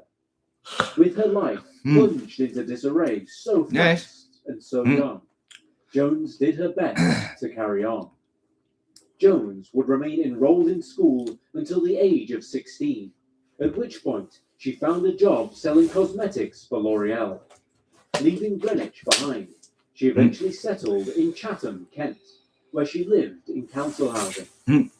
Life was by no means easy for Sally, and she soon found herself to be barely scraping by with the money she was making. She found solace during these hard times through her hobby of music, and she formed a punk band named Crunch with a few friends in the 1990s. With money being so tight, however, she is thought to have been living on welfare benefits and would often visit a food bank in order to see herself through. Yes. When she had moved away from Greenwich, Yes. Sally It's a true Ann story. Jones It's a true was story, given buddy. birth That's what they to say. her first child, a baby boy. He was born in 1996, and for a while, Jones dated the father, until he unfortunately passed away 3 years later. Not long after her first partner's death, Sally would enter into a new relationship, and she would have her second child, a boy named Jojo. Jojo was born in 2004, and although life was difficult, Sally Ann Jones would do her best. You like the to support ponytail? him. Thanks, buddy. When Jones would begin struggling Thanks, buddy. financially, she took to the I'm going to internet get some in milk order so I to can have seek some answers. coffee. And Feeling I more found a down fiver, and so I'm going to out buy than a ever, bit of food she or something. developed an unhealthy interest in conspiracy theories and began looking into the history and practices of black magic. The 1990s passed, soon followed by the 2000s, and very little had changed for Jones.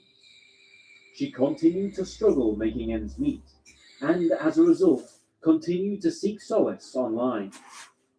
It's unclear exactly how she began to develop an interest in radical jihadist agenda, but nice fry up. as Oh, a so result nice. of this near constant exposure to Where's my, conspiracy-related media online. It's believed that the Iraq War and Sally's disdain for it may have pushed her into taking the plunge towards extremism. The ISIS recruiters would target online forums discussing topics surrounding the Iraq War, luring in vulnerable people and convincing them to sign up. And soon, this is exactly what would happen to Sally Ann Jones. أهلا يا أطفال. أهلا يا شباب. The details of exactly how Sally Ann Jones would sign up with the Islamic State are still not clear. But what we do know is that it happened quickly, throughout the course of 2013. This year was a major turning point for ISIS. They had recently expanded into Syria after taking hold of territorial gains in Iraq, and they were launching the start of their notorious recruitment drive. While recruiters targeted internet users worldwide, in the Middle East, the extremists were continuing to expand, seemingly stopping at nothing in order to establish themselves as a caliphate. It was early on in 2013 when a 45-year-old Sally Ann Jones, during a routine evening of browsing radical Islamic forums on her computer, that she came into contact with a man by the name of Junaid Hussein. Hussein was a prolific hacker and propagandist for the Islamic State. He was a charismatic spokesperson for the terrorist organization, with a long history of targeting those most vulnerable in society and convincing them to join up with ISIS. He was well integrated into British society, despite his involvement with the Islamic State, and he lived in a quiet When you suburb think of about Birmingham. it, He had, when you however, think about recently it been in a released from a week. stint in prison. Oh my God, following when you his think role about it in a a week. cyber attack launched on the counter-terrorism hotline in 2012. When recruiting new members for ISIS, Hussein would focus on perceived injustices against Muslims in the UK, encouraging those who felt marginalised by Western very good. society to take back You had what coffee? was Ask theirs, us that story. often by force. Coffee and fry cooking. You're welcome to join Hussein would soon in. become Oh, so the nice. face of ISIS's Slave today, online more painting and recruitment drive, decorating. Oh, and the 4p. extremist forums he frequented soon caused him to cross paths I love with my things. Sally Ann Jones. The two of them bonded fast and actually entered into a romantic relationship. It is not thought Hello everyone, that just they a quick actually major met up in update. This is person fucking during wicked, the yeah. early stages Oh of their no. relationship. Oh mess. Oh And no, that's a Hussein sad was story. soon Let me able to clean get it. his extremist Yeah. tendrils I'm gonna go to the to shop to buy some Jones's already milk, activist man. mind. Do you know what I mean? The What the two fuck are you would gonna do speak about on it? the Nothing, voice yeah? chat You know why? for Because I'm the hours on best. end, You're not the best. over I'm the which best. time Hussein I love would my things. slowly contribute to his partner's radicalization. Sally had already converted to Islam just before the relationship commenced. But after a few months of getting to know Hussein, she was starting to go down a particularly dark path. Then one day in late 2013, months of meticulous planning, I'm losing veins. Hussein and Jones departed for the Middle East. Hussein opted to physically join his associates in the Islamic State within Syria, and he decided to take Jones with him. According to a later statement from Jones, who'd been duped into answering questions regarding her trip to Syria by a Sunday Times journalist posing as an ISIS recruit. See you in a momento. Hussein, Un on the momento. very first day they Un arrived. momento. The two would adopt new monikers once they had married. Hussein was now going by Abu Hussein al-Britani, and similarly, Jones had adopted Hussein al-Britani. Now, what happened to the couple next is unclear, but we know that it was certainly tumultuous. Jones and Hussein initially landed in the Syrian city of Idlib, and following their wedding, it would take a while for them to arrive in the terrorist cell they intended to reach in Raqqa. This was due to an incident that took place shortly after they arrived, in which Hussein and Jones were kidnapped, along with ISIS recruit Abdel Majed Abdel Bari. Bari, a prolific social media user throughout the course of his time enrolled with the Islamic State, took to Twitter in February of 2014 to say, quote, "Me and Abu Hussein al-Britani got kidnapped and tortured by FSA/IF scum. They stole our 4 AKs and a 7mm, my vehicle and our phones and cash." The FSA in question refers to the Free Syrian Army, a coalition of Syrian rebel groups that formed in 2011 in resistance to the Syrian president Bashar al-Assad's crackdown on protesters. Sally Ann Jones would address the kidnapping situation herself on Twitter, when the trio were eventually released from the Free Syrian Army's custody in August of 2014. She said, quote, "Alhamdulillah, me and my husband made it to the Islamic State after being stuck in Idlib for 7 months, and we are now living in the Khilafah." Now stationed where they had initially intended to be in Raqqa, the couple set to starting their lives anew in the de facto capital of the world's most dangerous terrorist organization of the time.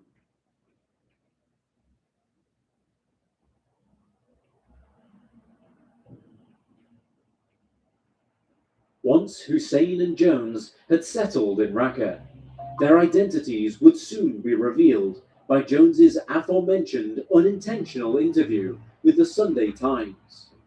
Posing as a prospective recruit for the Islamic State, journalist Depesh Gudda managed to unveil the birth names of both Hussein and Jones, who, prior to this, had been using their Al-Britani monikers.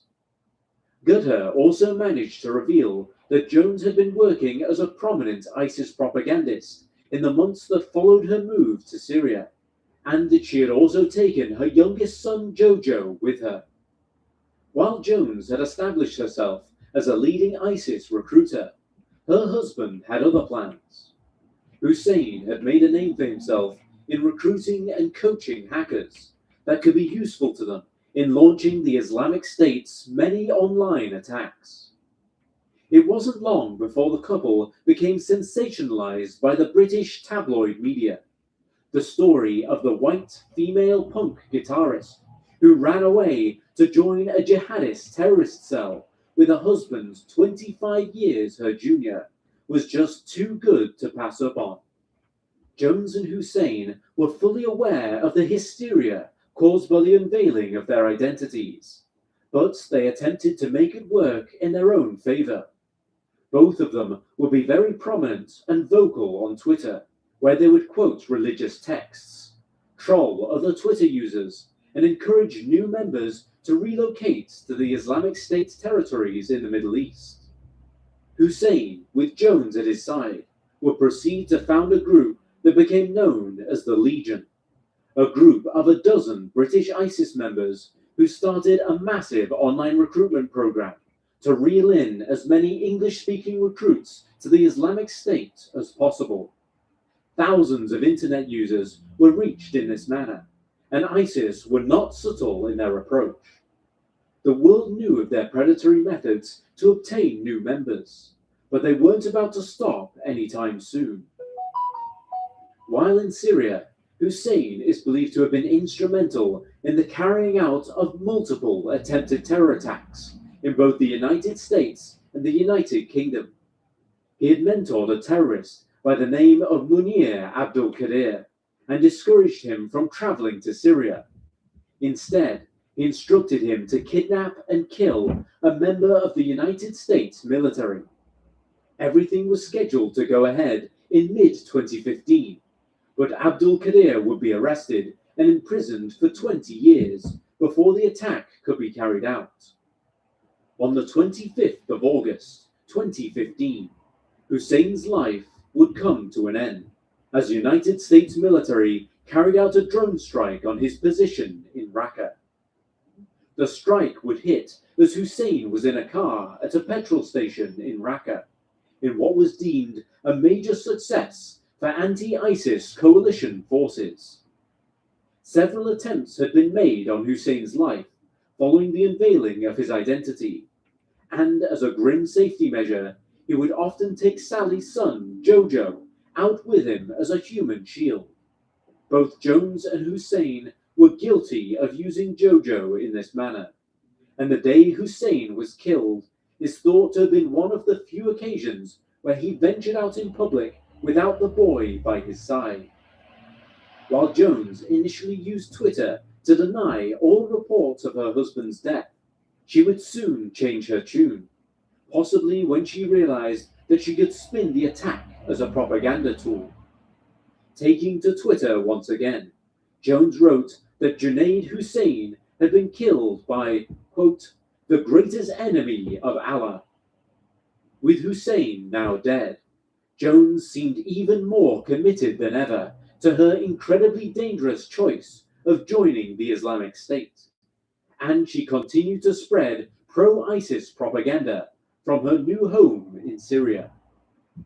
Sally's actions online continued to draw in the attention of the British public and media, and Jones would soon find herself being placed on the United Nations Most Wanted list. United Kingdom Prime Minister David Cameron would personally request that Jones be placed on the list, in what would be the first time that any country had placed one of its own citizens on a list of people affiliated with the Islamic State.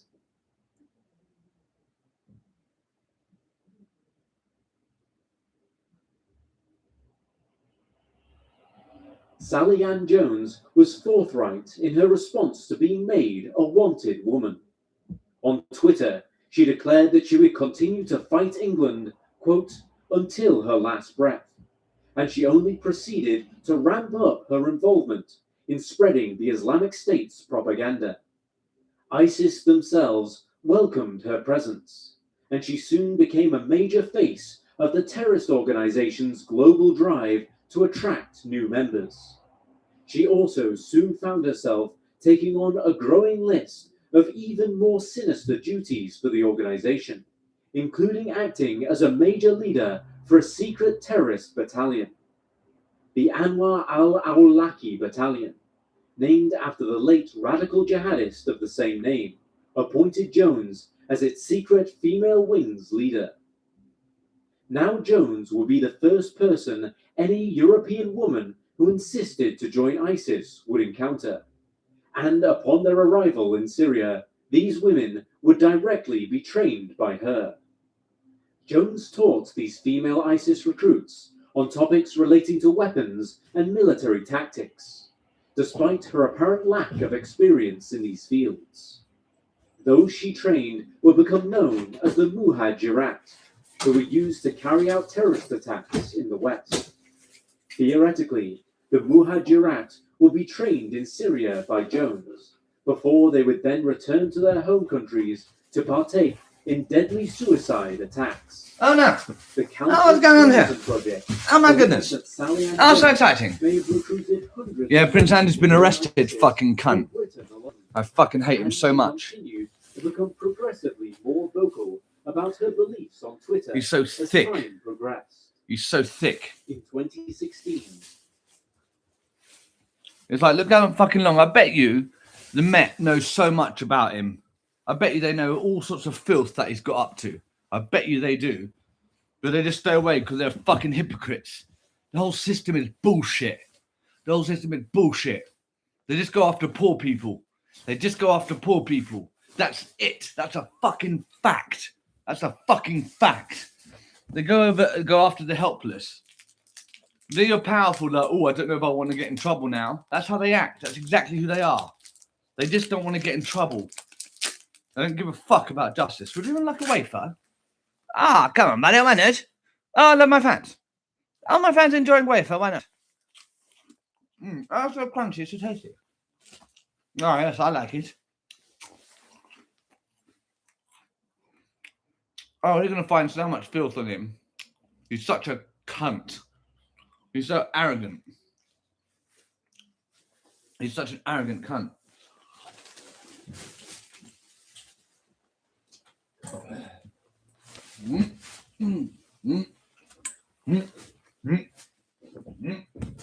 Yeah.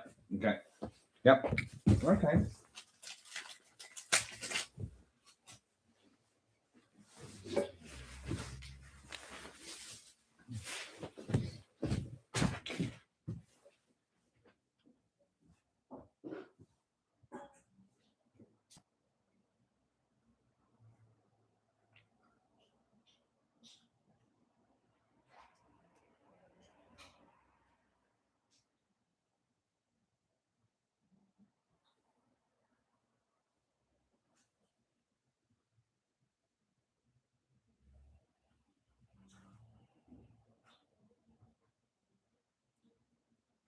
When you think about it, oh my God, when you think about it. Right, so, my spoon. Oh, wicked. Let's have a look, Sky News Live. Let's have a look, watching. Prince Andrew Mountbatten Windsor arrested, you fucking cunts. Have it, you fucking slag. Have it, you fucking slag. You fucking cunt. If he don't go to jail for the rest of his life, they won't know. The system will go easy on him. Give us a sense of the nature of the, dare I say, the unprecedented and historic nature of this moment. This is certainly unprecedented. You've not had anybody this close to the throne arrested. You've not had anybody charged, if he's to be charged, but certainly arrested on suspicion of such a serious offence. It's worth pointing out that the maximum penalty for this offence, if proved, is life imprisonment. Now, that sounds rather dramatic. The reason for that is that Parliament has never laid down a maximum sentence because it's a common law offence created by the judges, and therefore there's no limit to the penalty that could be imposed by one of His Majesty's courts. And as you say, criminal justice is conducted in the name of the Crown. A case is often referred to by the name R, the initial R, which stands for Rex in this case, against Andrew Mountbatten Windsor. As you rightly say, prosecutions are brought in the name of the Crown. That's why we have the Crown Prosecution Service in England and Wales. These are very clear associations with his brother, the King. But as you also know, because it's a constitutional monarchy, it's not an issue in which the King would get involved personally. Things are done in the name of His Majesty, but are not done by him personally. The King always acts on the advice of his ministers, his advisors, and he would take no part in criminal prosecutions himself. The only significance is that the sovereign is perhaps the one person who is above the law and can't face prosecution in his own courts. So the only person who has legal immunity in the United Kingdom is King Charles himself. With regards to the arrest of Andrew Mountbatten Windsor, we don't know the exact time of the arrest. We understand that the vehicles from Thames Valley Police and the officers from Thames Valley Police attended the address in Norfolk around 8 o'clock this morning. So we don't know exactly when Andrew was arrested on suspicion of misconduct in public office. Misconduct in public office? No, he was fucking molesting kids. What do you mean misconduct in public office? Well, there are time limits. That's ridiculous. Misconduct in public office. He's a fucking pedo. Question of when he's taken into custody, and we don't know if he has yet been taken into custody. It's really for the police to decide now how to handle this. Yeah. If it's down to them to decide, they will fuck it up. Whatever it's down to them to decide, I fucking hate them. Public move. Obviously, although the police haven't actually named Andrew Mountbatten Windsor, it's obviously absolutely clear who they have arrested. It's just they say a man in his 60s. This is, I think, a way of demonstrating the seriousness of it. Now, if he is arrested, there are custody time limits that apply. 24 hours can be extended and in certain circumstances longer. I don't think that sort of thing is really going to arise. I would have thought that if he is questioned at a police station, they'll make it as easy as possible for him. Be held overnight. No, exactly. He won't be held overnight, like I have been. I'm fucking furious. So I'm going to change it. I'm fucking angry. He's not going to be held overnight. Why the fuck not? Every single time I was. Fucking bullshit. They're protecting the rich. Already it stinks. The way they fucking suck up to him. I fucking hate it. Sorry for getting so angry. They're such fucking hypocrites. They're fucking shit.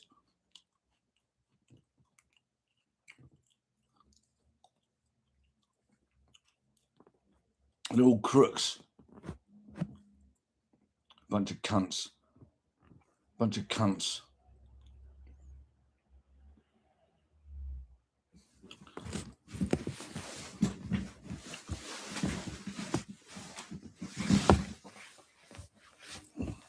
I fucking hate them so much. When you think about it.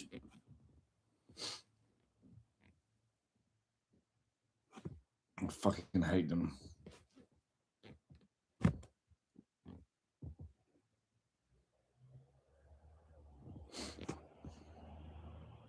For drunken fighting, yeah, exactly. They came to get me, yeah, because of my fucking tag, right? I hadn't charged it. They waited 5 days and they took me late at night, so I was held overnight. It's fucking bullshit. It's fucking bullshit. They're such cunts. They're such cunts. This guy's been a fucking pedo. This guy's a fucking pedo. I bet they ain't gonna hold him overnight because they're afraid and they respect the power. They're such cunts. No, there's no words laughing, buddy. It's true. It's ridiculous. if they find out you're powerful, like basically, when they found out I'm basically a sort of middle class or whatever, they act a bit, oh, maybe we shouldn't have done this a bit or whatever. It's like, what? Why does that matter? Why does that matter? They only want like little geezers, like little fucking chavs. They just want to arrest little chavs. It's all going to come out now. Yeah, he's a fucking cunt. There's no rich people in jail. They're fucking cunts. I fucking hate them. Yeah, I wouldn't be surprised. I would not be surprised. He's such a fucking thicko, Andrew. Born with a silver spoon in his mouth.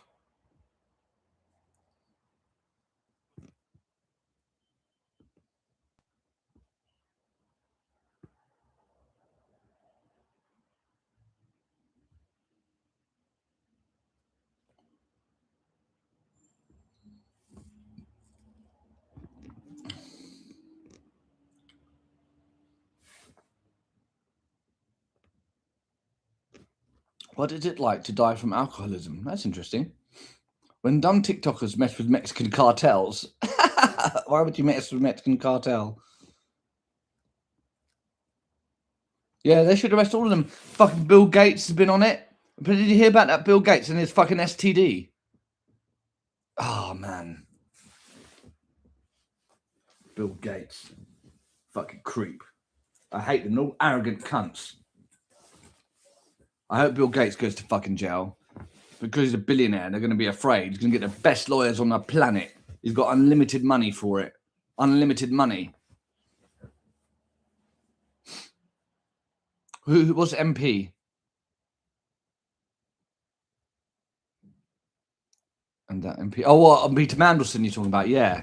Did you see the picture of him with his fucking pants down, with his trousers down, entitled? Extremely entitled. Did anyone else see a picture of Peter Mandelson with his fucking trousers down, wearing some fucking pants? Looked like a right fucking bellend. Fucking arrogant cunt.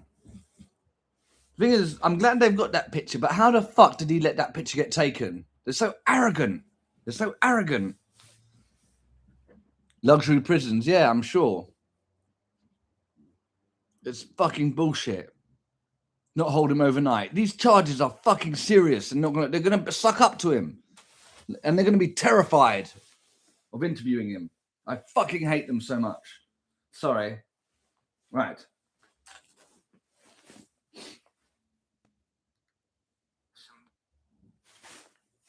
Oh, man. Hello, everybody. So let's have a look what's going on. We've got some yogurt, yeah? And then what we got? We got some honey. And we're going to have breakfast, yogurt and honey, fine and 20.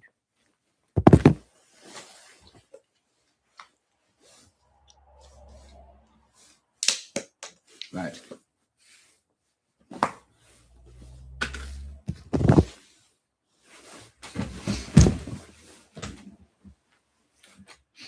So here we are, ladies and gentlemen. We've got some nice strained yogurt here, yeah? Basically like Greek style, yeah? But not Greek style, Greek, basically. Nice strained yogurt. You want the yogurt strained, yeah? If you've got some yogurt at home, put it in a cloth, yeah? And let it drain, yeah? And then we're going to put the honey. And it's going to go together into the bowl. Let's go, let's go. Oh, so nice time. Oh my God, so much fun. Oh, look at this lovely yogurt. Oh, so good. Oh, so nice. Oh, some motherfucking sugar. Oh, some motherfucking spice. Let's go, let's go. Oh, yeah, I love a bit of yogurt. You slag. Get in there, you fucking tart. Oh, so tasty. Oh, so good.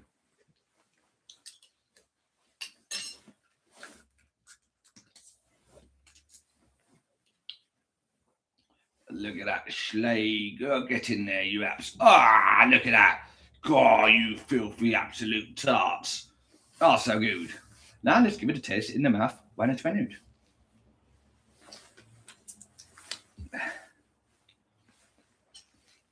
Welcome to the mouth cam, ladies and gentlemen. So we've got some honey in here.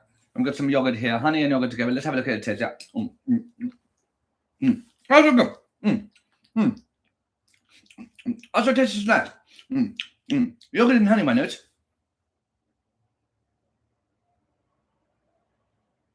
That's a nice video. That's so nice.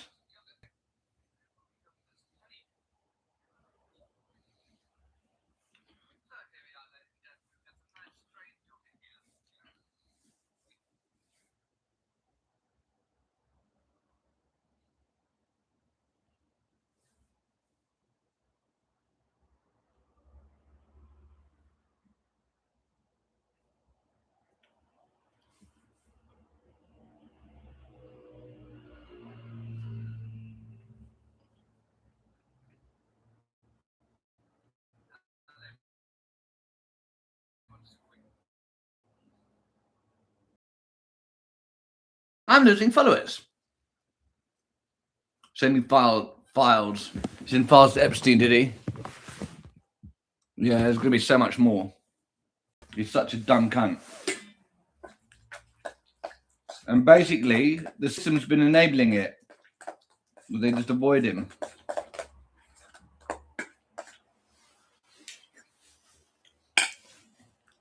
Mm. Mm.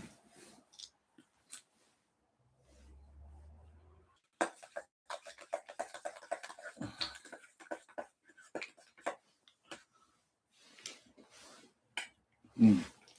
Mm.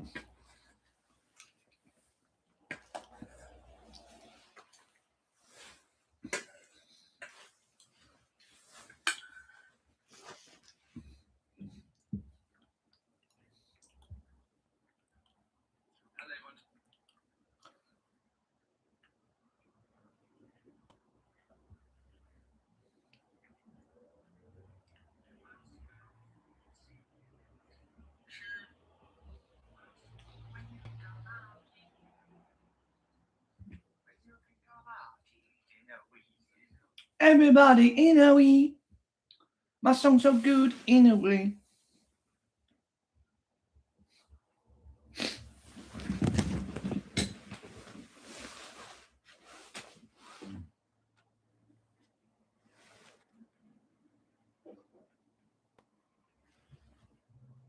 Shoo.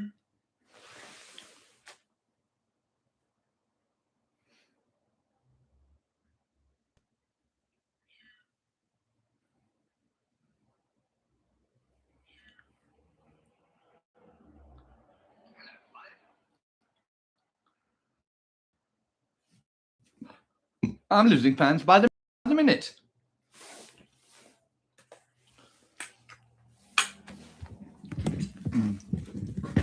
They said they are not relaxing anymore, not releasing any more files. The other 3 million pages. Isn't that insane? Why are they not fucking releasing them? It's mental. It's blatantly got Trump in it. It's blatantly got Trump in it. That's why. Yeah, I know. But they leave all the victims' names in. They leave the victims' names in. That's nasty.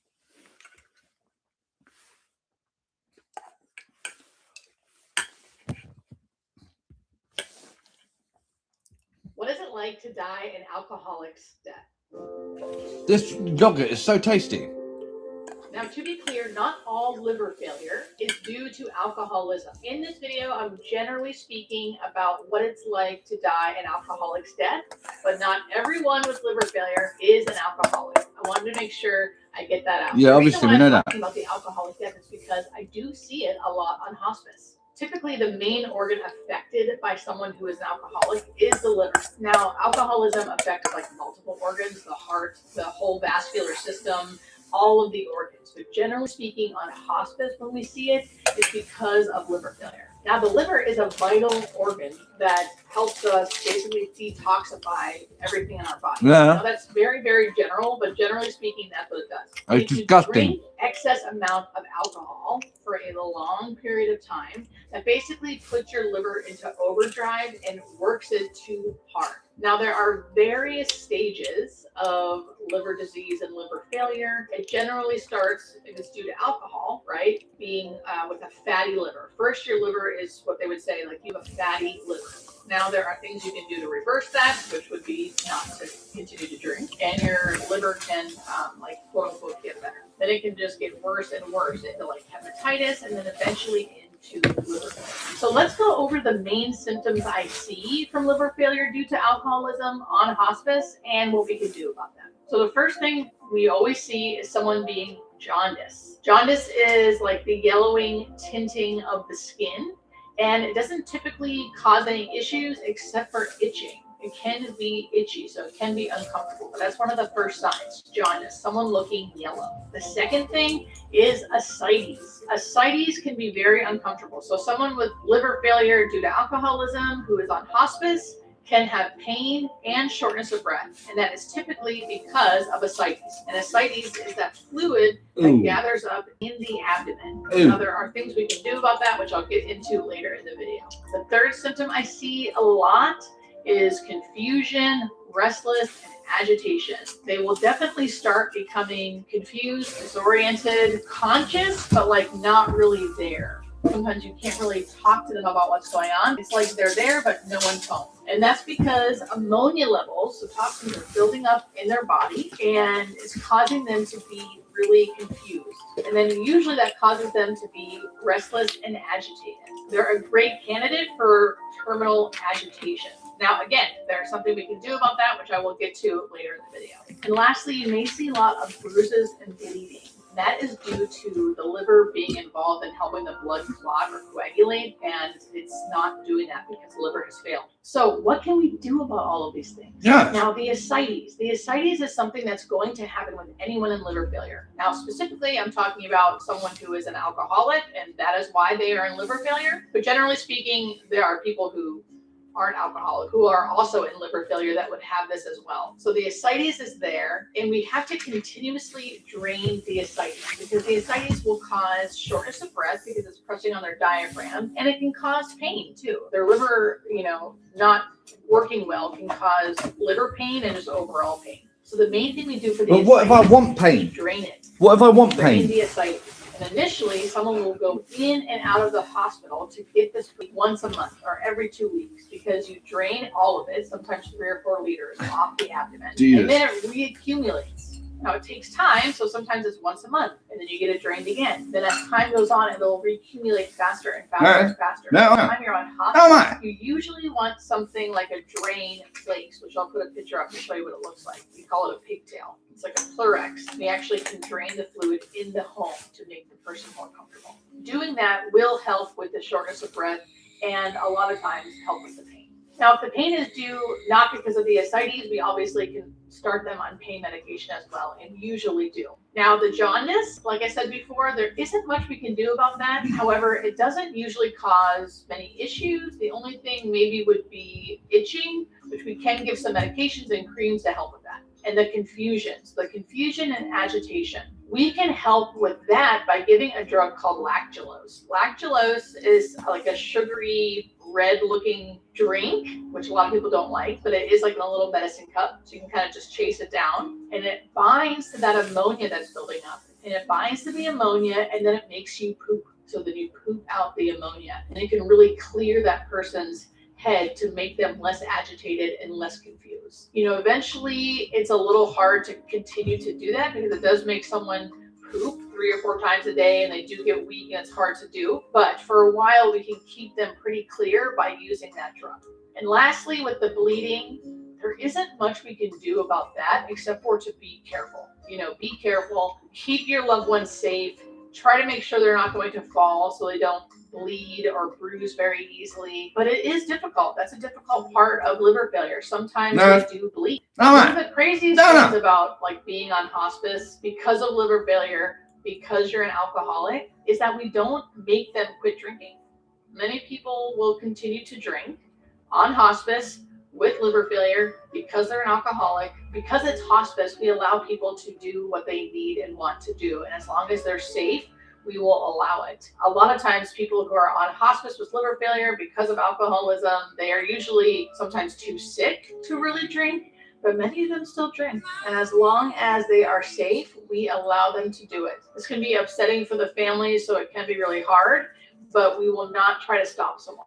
This video isn't meant to scare you, it's just meant to educate you. And of course, I'll say it again, not everyone with liver failure is an alcoholic. And you can die other ways besides liver failure if you're an alcoholic. If you or anyone you know and love has a problem with alcohol, there is help out there for you.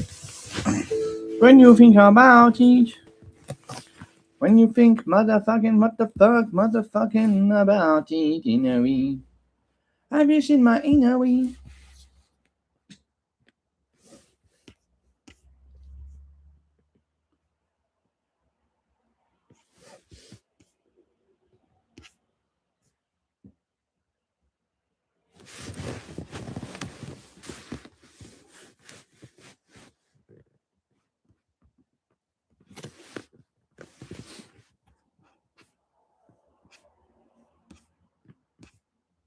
I bet they didn't cuff him.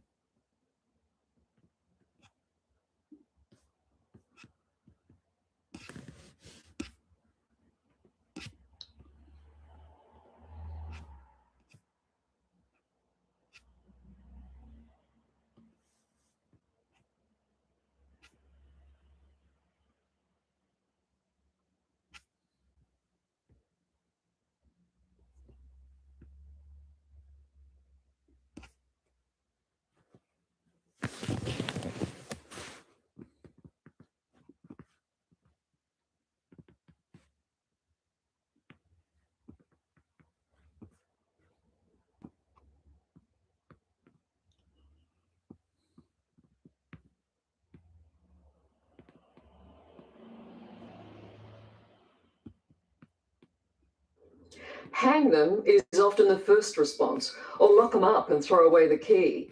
In the wake of mindless, sickening crimes, there's always outrage, always support for the toughest punishment possible.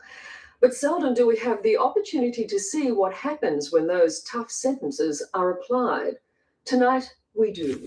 We've been allowed a rare insight into the lives of two men convicted of unspeakable crimes and condemned to prison for life. Rare access to the minds of two murderers who at first glance might look like ordinary old men, but who in reality are truly wretched creatures. Between them, they've served more than 80 years in jail, and that's most likely where they'll die.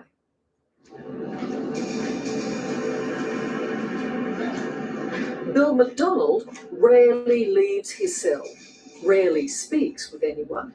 In fact, he barely exists at all. Yeah. For the last 37 years, this is how he's been repaying his debt to society.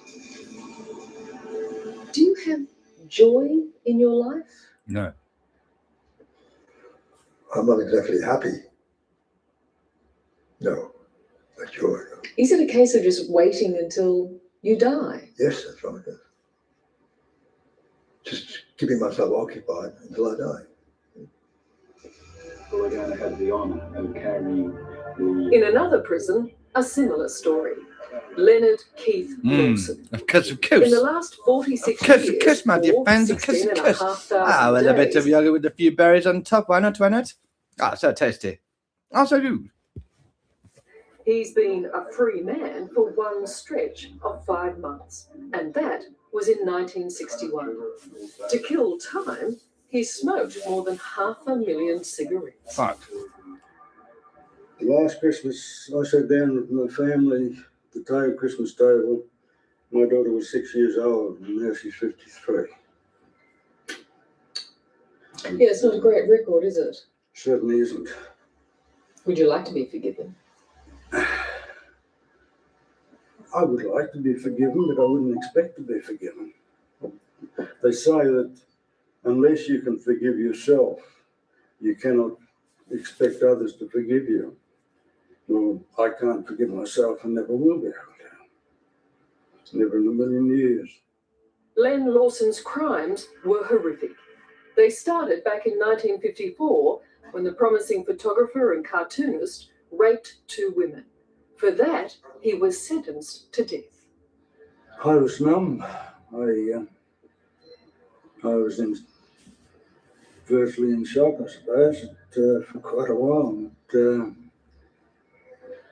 It was wonderful to get the death sentence. You got a ration of butter, enough to spread about 4 slices of bread every day. That was the privilege you had for being on the death sentence. Yeah. Lawson beat execution on appeal. He was a model prisoner, and after just 7 years was released. It was a fatal mistake. 5 months into his freedom, he'd reoffended, this time adding murder to his crimes. The newspapers of the day told the chilling story. Lawson raped and murdered a Sydney teenager. The next day, he shot and killed another girl during a siege at her school. Well, fuck him then. This time, the judge ordered that Len Lawson never be released from jail. That's appropriate. You think that all the years that pass, it get easier, but I found that the more years that pass, the harder it gets. Why do you think that is? I don't know. I can never understand what happened up here that made me do what I did, because it's against everything that I normally believe in. Hello, buddy. It was me. I'm up early. Shoot. Whatever happened to me mentally, I'm damned if I know, because I had a normal upbringing. I had a great family life. Just something happened here and I went haywire. I just completely lost the plot. Unlike Lawson, Bill McDonald's plot was lost at an early age. As a teenager, he says he was the victim of a vicious rape. But even before that, he claims his upbringing had scarred him. I'll be quite frank with you, I had a love-hate relationship with my own mother. Good mornings. Ain't it? She was always having go with me. I was timid and shy. She told me to shut up, and I haven't spoken much ever since. Trying to escape his past, McDonald emigrated to Australia. I had some yogurt and honey, and I'm going to have some more. Buenos minutes. But nice strained yogurt. Always get strained yogurt. It's the best. It's so tasty. Oh, so nice. Look at that. So hot. Oh, yeah, it's very posh. Very posh. So posh. Like Andrew Mountbatten Windsor, or the Andrew formerly known as Prince. Oh, God. He's so disgusting. The system will go easy on him, though. They always do. All right, that's a bit much yogurt there. Fuck it, why not? Just have a lot of yogurt and get a bit of indigestion. Who cares? You're bad. Oh, no. Can't eat for a while after getting up. Why are you bad? You're not bad, buddy. Honey blossom. So hot. So naughty. Yeah, it's good, that dirty, filthy honey on there. Oh, I love honey so much. Don't you love the bees? Oh, bees are so sweet. If a bee stings you, it really meant it, because it's going to die. But if a wasp stings you, it's because they're an asshole. If a bee stings you, it thought it was going to die or something, and it panics and it stings you. Yes, it's a true story. The yogurt's so good. With the honey on it. Yes, very naughty, very naughty. England in the 1950s. Between 1960 and 1962, his occupation was serial killer. He murdered 5 men and terrorized Sydney in the process. There was seemingly no reason for the killings, but there was a gruesome pattern. The media's nickname for McDonald was appropriate, the Mutilator. Do you class yourself as a violent man? No, it's the opposite. Timid and shy. Which is extraordinary, given that you murdered 5 people. Well, sort of a monster. And can you explain why you couldn't stop? No. You try and stop, you can't. It's like a drug addict. I'm trying to give up drugs. You can't give up drugs. So murdering people to you was like an addiction? Addiction, yes. You get out and become an addiction. I said I could stop, but I couldn't. How did you feel about being called the Mutilator? Shocked. Did you like the name? No. No. Is prison still our best option in terms of punishment? It's the only option. The only option for cases like Yeah, this. don't go on an empty stomach. Criminal? I nearly bought loads of junk from the Arena Food Centre.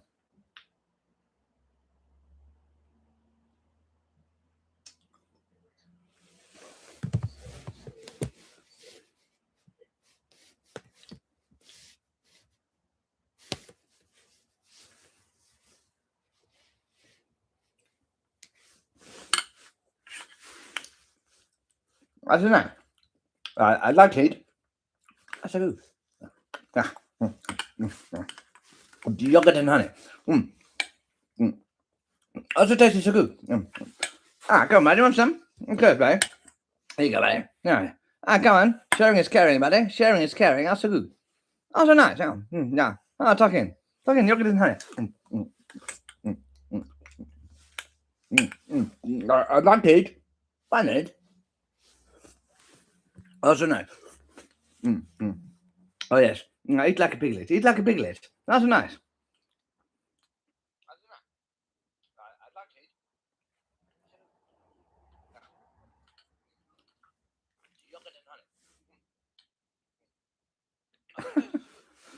Oh, so silly.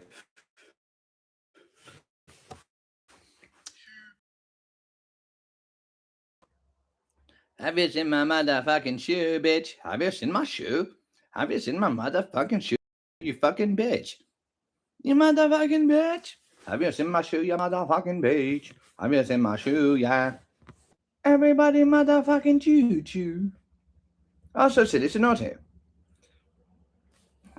I'm losing so many fangs.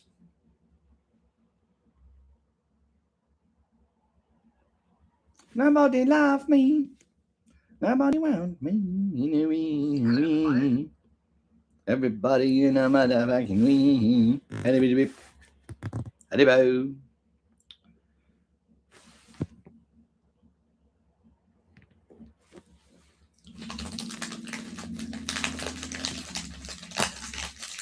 Professor David Bile says with the average age of prisoners increasing, just what to do with people like Lawson and MacDonald is becoming a worldwide problem.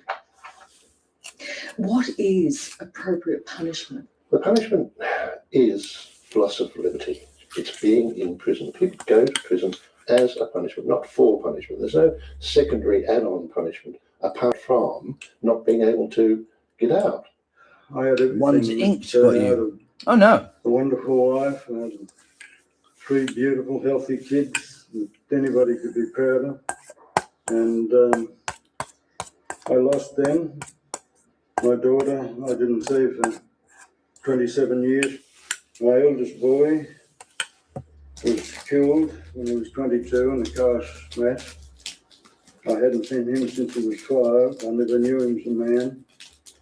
And my youngest son is now 49. The last time I saw him, he was sitting in his high chair having his breakfast. Unlike my daughter, he's never tried to contact me and never wanted to. You can understand why he may not want to see you. Of course I can understand. I don't blame him one bit. Bill MacDonald's life too has been one of isolation. In 37 years, I'm his 3rd visitor. I like being alone. It can't be healthy. You really have no friends? Never. No friends at all. Is that your choice? Yes. Do you not trust people? No. Do you not like people? I like people, but I don't trust them. This is considered minimum. Medium security. Grafton Jail is Len Lawson's home. For the last 11 years, he's been classified as a low-risk prisoner. But for the 3 decades before that, it was the concrete walls of maximum security. There are 28 years. I never saw the stars. I never saw the moon. I never saw a sunset or a sunrise. I never walked on grass. You know, walking on concrete all the time. What do you miss most? Oh, children, laughter of children. And of course I wouldn't be a man if I didn't say I missed female company. I mean, it's hard to maintain a normal outlook when you're living in those circumstances, you know. Do you think you're normal? I'd like to think I am. I wasn't 39 years ago, that's for sure. And you have a key to your own room. Yes, thank God. You have to. Place full of age. If redemption and rehabilitation are possible, then Len Lawson wants the world to know he's at least trying. Right. So this is home. This is home. Yep. This has been my home for the last 11 years. Jesus Christ. Everything you see in here is all I've got to show for 73 years of living. Jesus Christ. My sole possessions. His tiny cell doubles as an artist's studio. He donates his paintings to charities. I determined many, many years ago that I'd at least try and put something back into society. And the only way I could do that is by working for charity, raising money for charities. And by doing that, I've at least been able to live with myself up to a point anyway. He says he feels he's put something back into society through his artwork. Has he, do you think? Yes, probably. But it's what he's put back is trivial compared with what he's taken out. During his time locked away, Bill McDonald has given nothing back to society. Do you ever reflect on how life might have been if you had not committed these crimes? Those 37 years may have been worse outside than inside if I hadn't committed the crime. So jail has given you a better quality of life than perhaps you might have had. Might have been outside, yes. A very unstable outside. I wasn't able to keep a job. I was worried where the next meal would come from, you see. But surely it would have been a better life if you hadn't murdered 5 people. Yes, it's been a better life. It's been a life, yes. You had to think about that? I don't have to think about it.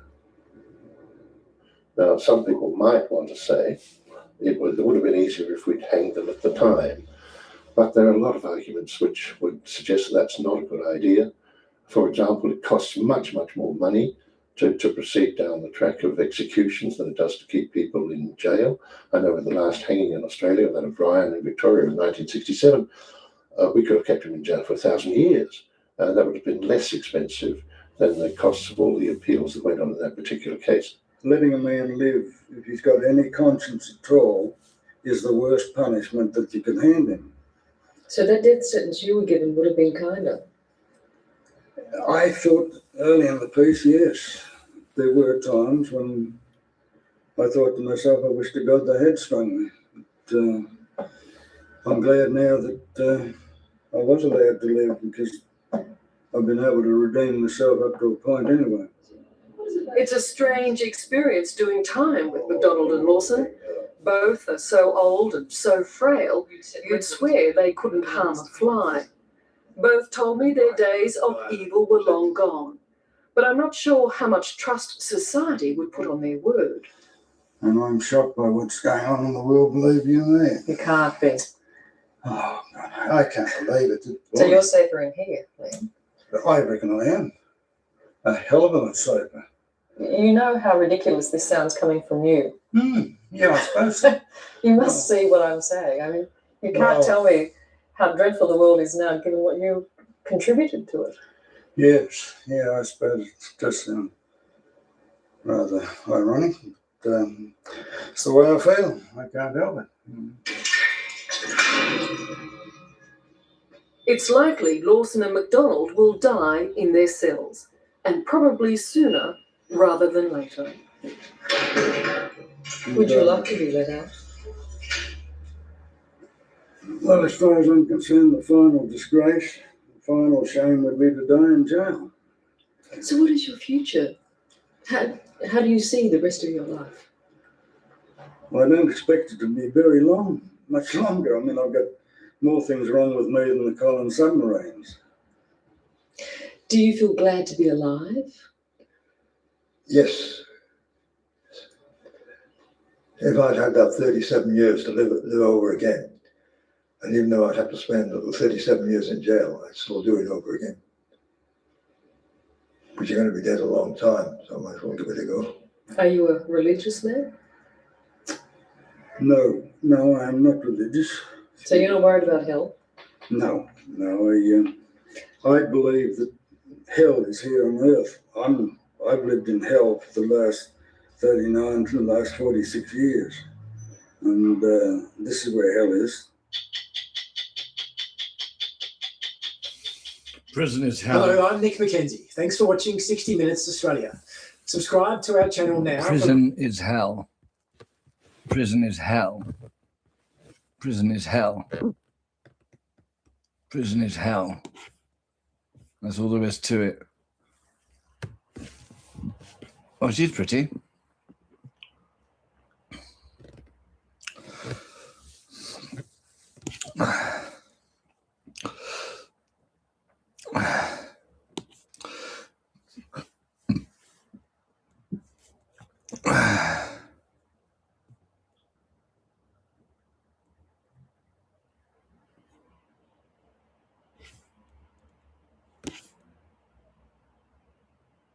Oh, this is interesting.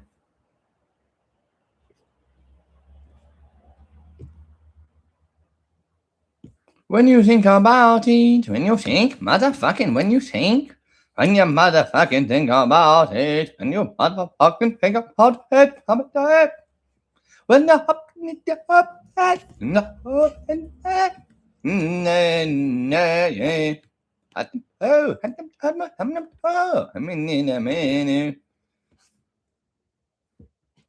I was enjoying that documentary I watched the other day. I was watching this documentary the other day, and this jihadi guy got shot in the mouth, and he's like, and he died later that day like a little cunt. What do you think was going to happen, mate? Like that. That's the best Schadenfreude. Screaming like a little bitch. That was so good. How to avoid RAPE in prison.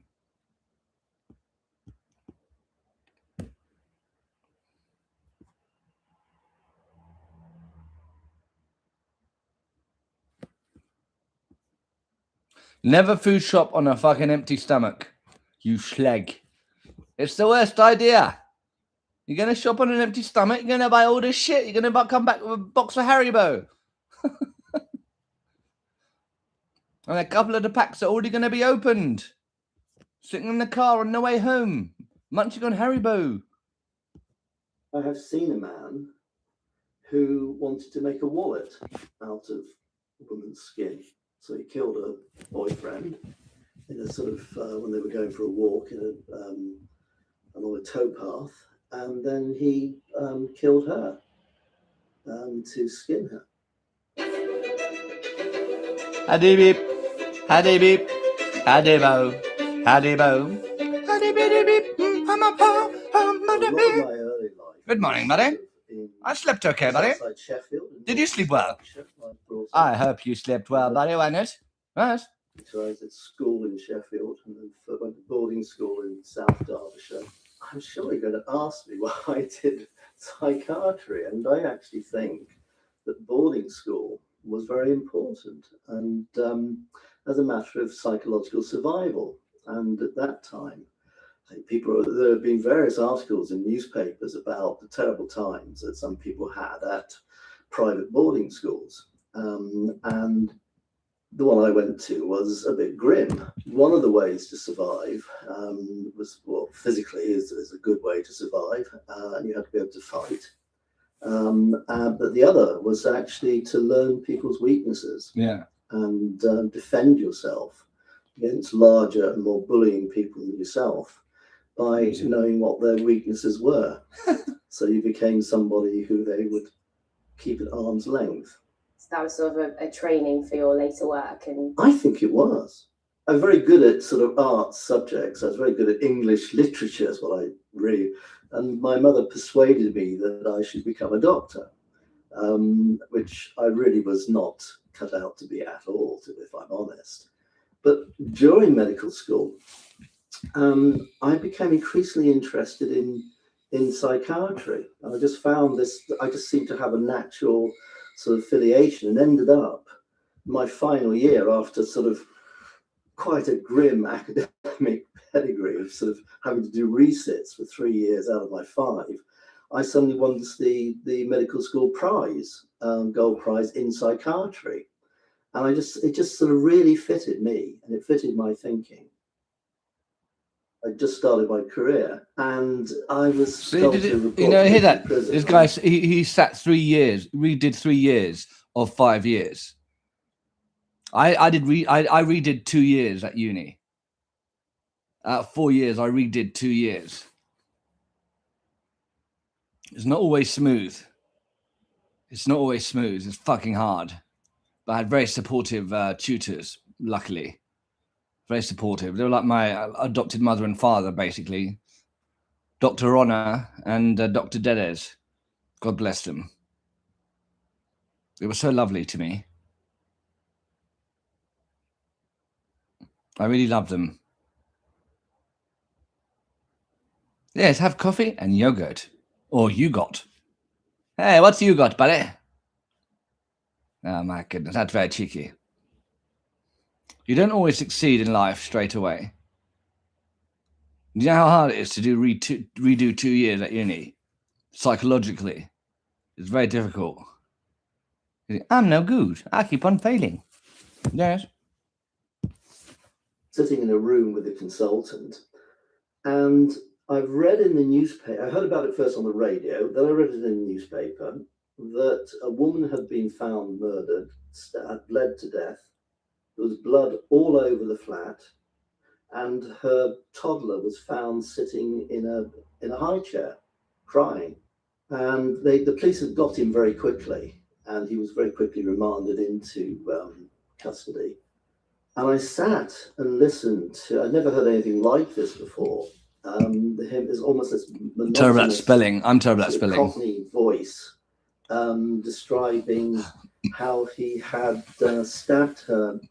He was jabbing her repeatedly with a knife. He burst his way into her house, held a knife to her, and forced her to go round her house at knife point, whilst he forced her to find any valuables. He hardly got anything at all. She didn't have many, but he kept on stabbing her, and she had bled to death because he locked her in a cupboard, basically.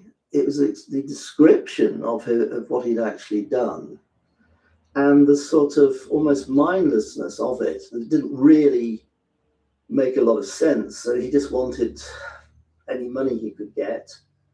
He abused mainly alcohol, some drugs. He just wanted some money to pay for his rent, and he didn't have any really great concerns about it. And I was sort of left after I'd gotten over it.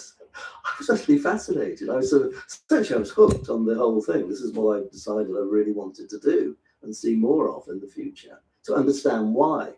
That's really interesting, because I'm sure a lot of people would Oh, have I suppose running in so a nice. direction after an experience like that. Yes. Why do you think you were fascinated by it? sweet. I don't know. Well, I think it took me years to realise the obvious. So my father was from Northern Ireland, and he left Northern Ireland. It didn't look like he had a future. He was from a large family, and the elder boys got college educations, and he had a dead-end job. So he did what many Irish immigrants do. He joined the Irish Guards and later the police force. And he had a terrible war. And it wasn't until now I look back and realise he had PTSD. He'd been a prisoner of war for 5 years. He was captured, and his entire battalion were killed and captured fighting rearguard at Dunkirk.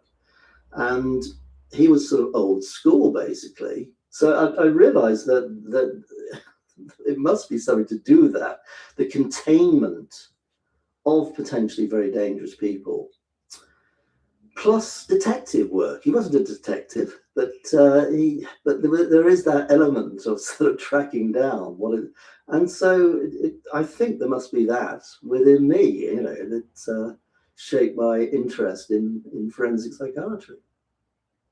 How did you come to meet Ian Brady, and why were you interested in meeting him? I went to see him at the request of a solicitor to prepare a report on him.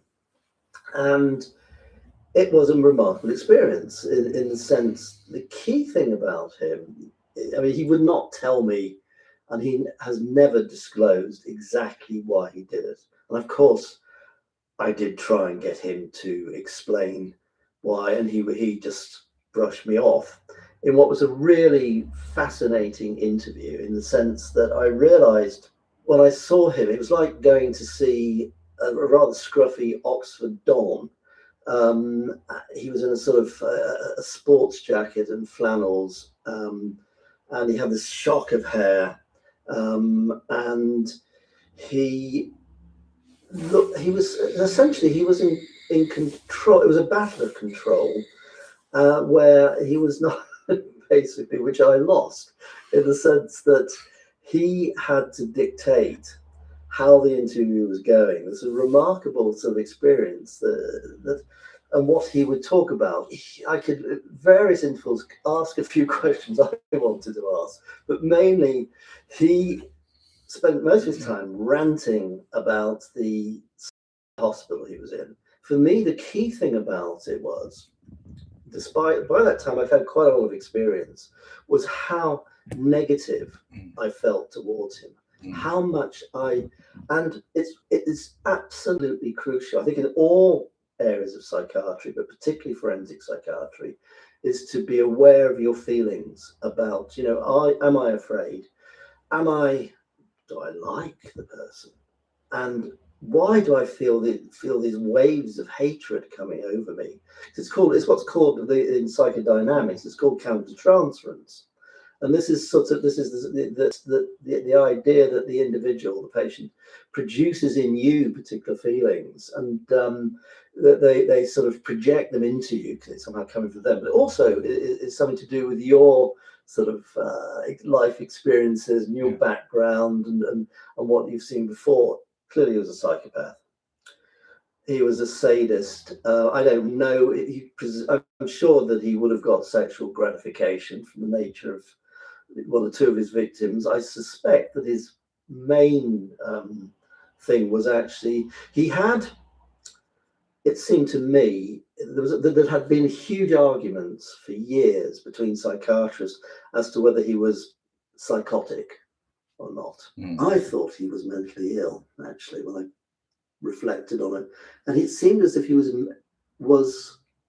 it's not in textbooks any longer, it was like it was megalomania. And actually, this was somebody who was almost perceived himself as godlike. It was beyond sort of narcissism.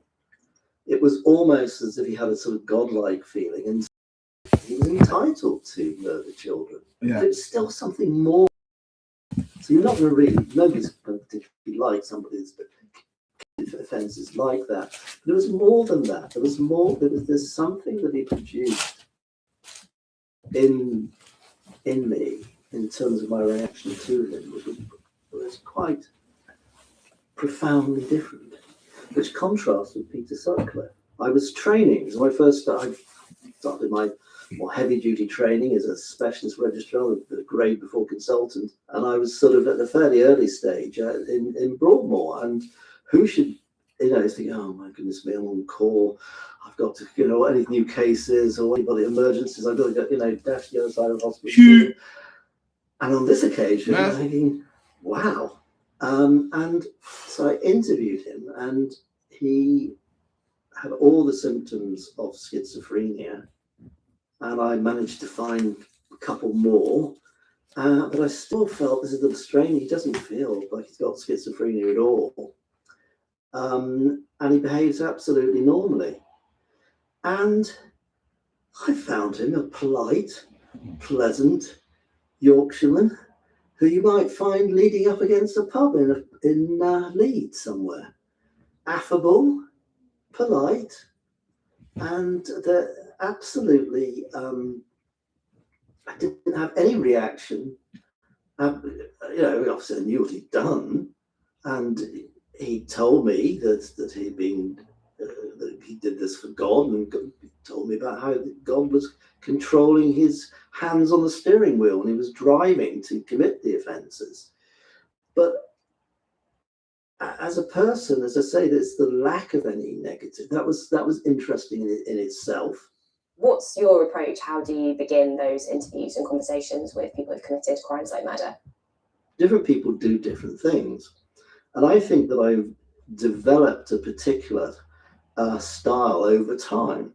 But I mean, basically, I feel I'm very much there to, if it's a serious offence, I want to know about the motivation. I mean, you know, why did they do it? What was the motive? Talk them through it. So what happened? And so hear what they have to say. And then you might sort of start chatting, yeah, but the witness said that actually that you had brought that knife from home when you stabbed her. You just read that's and see how they respond to that, and sort of build up a picture, and then go into all the other things about them, the family, their history, their experiences. You really always need to have their criminal history. Have they got previous convictions? And their general mental state. A lot of the cases you get referred to as a forensic psychiatrist are patients with schizophrenia, actually. I mean, that's typically what most of the cases that you're being referred, serious cases, you get to see. And actually, some of the people with no mental abnormality are much more difficult and more challenging to work out. The other group, which I used to see a lot of, were individuals with severe personality disorder. Very, very unusual cases, and they are very difficult and challenging. And when you say personality disorders, are you talking about things like psychopathy, or would that fall Well, under that? psychopathy, you tend not to admit, that's by accident, it's often getting into hospital, because they are so difficult, and so it's not going to sort of necessarily break up the place and attack people, but actually they start manipulating one group of staff against the other. They start making formal complaints, instructing the lawyers against other. It goes on and on and on. They start suddenly making an accusation against the psychologist that she's been trying to seduce them. They were extremely disruptive, and they, in terms of sort of getting through their sort of various psychological defenses, it's probably impossible.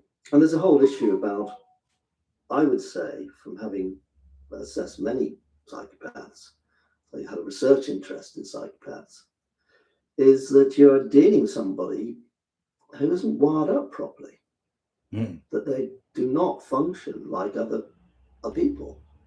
Seeing a case where a man who'd been homeless for quite a while, and for no apparent reason was in a sort of derelict warehouse, sleeping with some poor other homeless person who, as far as we could see, the evidence seemed to suggest had been kind to him, and given him some food, and they'd shared some alcohol, and for no reason at all that one could tell, he put a door that was off its hinges on top of him and stamped him to death in the middle of the night. And he had given various explanations that the man had attacked him, that the man had stolen from him, that they were both drunk and got into a fight. There was no evidence that this man had been aggressive to him or even properly defended himself.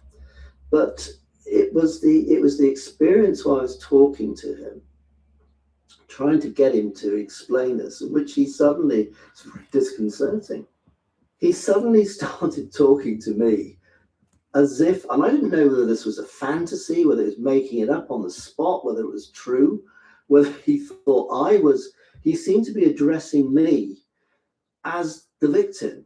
And he started saying, well, yes, you're aggressive, weren't you? And this is the way we treat people like you. And this is what we do to people like you. I'm thinking, is he going to come over the table at me? What's he doing here? It's like he's lost all sense of reality. Is he trying to intimidate me? Is he trying to con me? Is he trying to, what is he doing? Why do this? And so otherwise he was a sort of very big man, dull, not very intelligent, had been a petty criminal throughout his life, actually. And then had done this horrible murder for no apparent reason. But he was basically a psychopath. I mean, he would sort of con people, exploit them in various ways, but nothing like this, and for no particular reason. I suppose in your experience of interviewing people who have committed murder, how often do you find that the killers have a sense of, I suppose, remorse or feel sorry for the crime they've committed versus those that actually maybe take some enjoyment from the murder? There seem to be a group of, two groups of individuals. There's an overlap. And those who find, it's the act of killing, okay? They're mainly driven by a desire to kill. There's those who find it sexually exciting, and those who, I was about to say just, but who find it exciting without the sexual element. There's a small number of cases that can go between the two, but actually they tend to generally be and so the ones that are sexually excited are those who the crime is committed, it's driven by primarily sexual gratification. But what you actually find in most of these cases, and so that will typically, but not always, include the serial killers that you find very interesting. Most people find them interesting. But you know they often have obsessional thinking. The thoughts keep on coming back into their mind. It's a bit like OCD, but it's not quite the same, because most people with OCD are distressed by the thoughts, and these individuals sometimes are distressed by the thoughts keep coming back to them, but they're mostly they enjoy the thoughts, and there's a sense of compulsion. They've got to do it. Well, I have seen a man who wanted to make a wallet out of a woman's skin, so he killed a boyfriend in a sort of when they were going for a walk in along a towpath, and then he killed her to skin her. So it's actually it's a fetishistic object that he wanted. So her death was obviously inevitable, but that's what he wanted. And that actually, he was remorseful afterwards, surprisingly. I want to know, as a forensic psychiatrist, whether you believe that people are evil. There's two things here to say. So, evil. Evil, it's not in my textbook. It's not in any of my research papers. Evil is a religious concept. And so it's not something, there is, I mean, an old friend of mine, colleague, who wrote like a score of how evil a group of serial killers. He hadn't actually interviewed them. He'd actually got them from books and papers. So I think it was actually how unpleasant, if there's like somebody who tortured somebody to death would be at the sort of the top over hours before they were allowed to die, might be sort of number one evil. But that's not really, that's something else. Do I think some cases should never be released? Yes, I do. I don't think they should be released. And I've seen quite a number of cases who would do it again at the first opportunity, despite what I believe, despite what they have said in terms of denial. And what they've done is so bad that they should never be released. I suppose throughout your career, you've dealt with some of the darkest depths of humanity and the most awful crimes. Yeah. How do you deal with those dark subject matter? I mean, does it affect you? I'll give you the truthful answer. It doesn't affect me. When I first started, I was affected. And I tell you what, it helps if you have been in therapy yourself. I think this happens when you're inexperienced and you don't know what's happening to you. You don't know the power of the patient. So I think that in the early stage, you need supervision. I sometimes try and think about like a pathologist who does dissection. I really wouldn't want to do that, but actually that's just what I'm doing. That's exactly what I'm doing in a psychiatric sense. It's like a post-mortem. and it's the patient's mind. It is very much like that. Some people can actually be a casualty of it. So I think it is possible. I think it's very important, and some people really are not cut out to do it. In this case, there was pots and pans on the top of the cooker, and you kind of think to yourself, they just haven't done their washing up. Yeah, there's nothing wrong with that. But then when you looked at the material in the frying pan, it was like, wow, that doesn't look like normal food, you know. And anyway, it turned out that it was brain.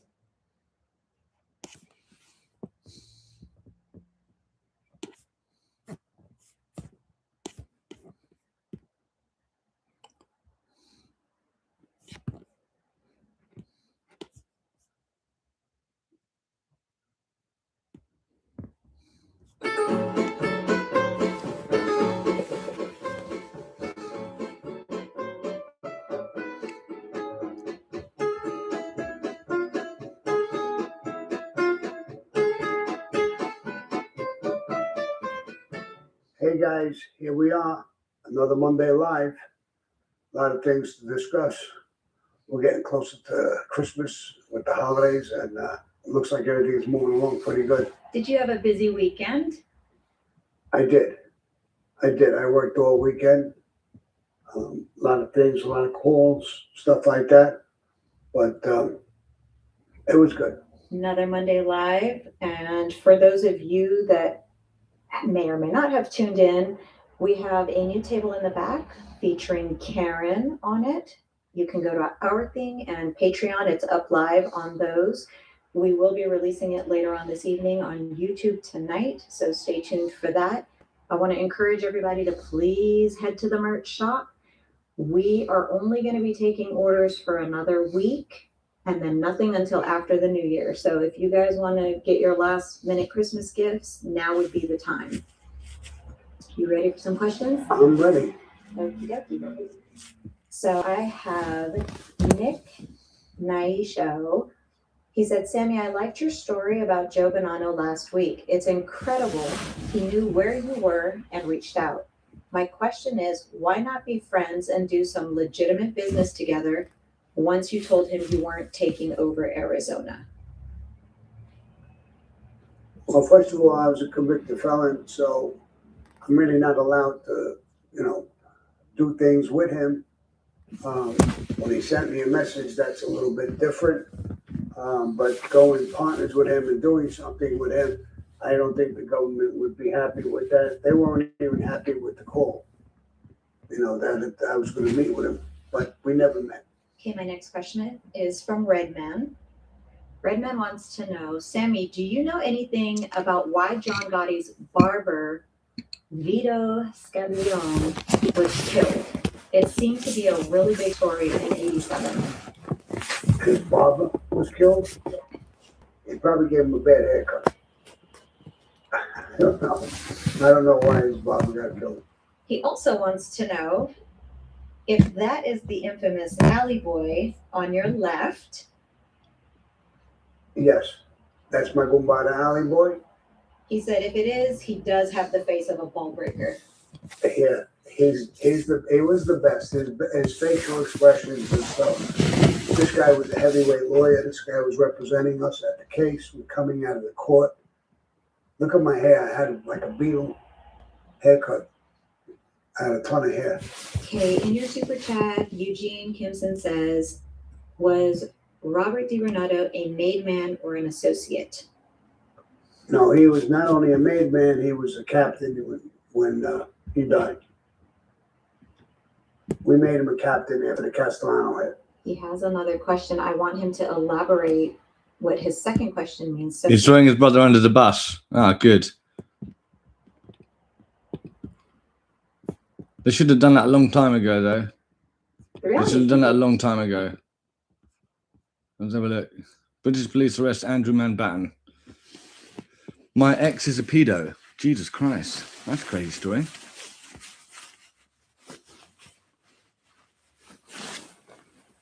Right, let's have a look. King Statement, Andrew. 9 days ago, breaking.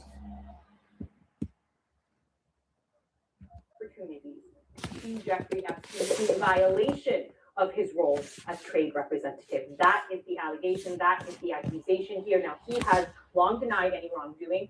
He has strenuously defended his innocence, but he is right now at the heart of this investigation. And going back to that statement again, what follows now is the full, fair, and proper process by which this issue is investigated in the appropriate manner and by the appropriate authorities.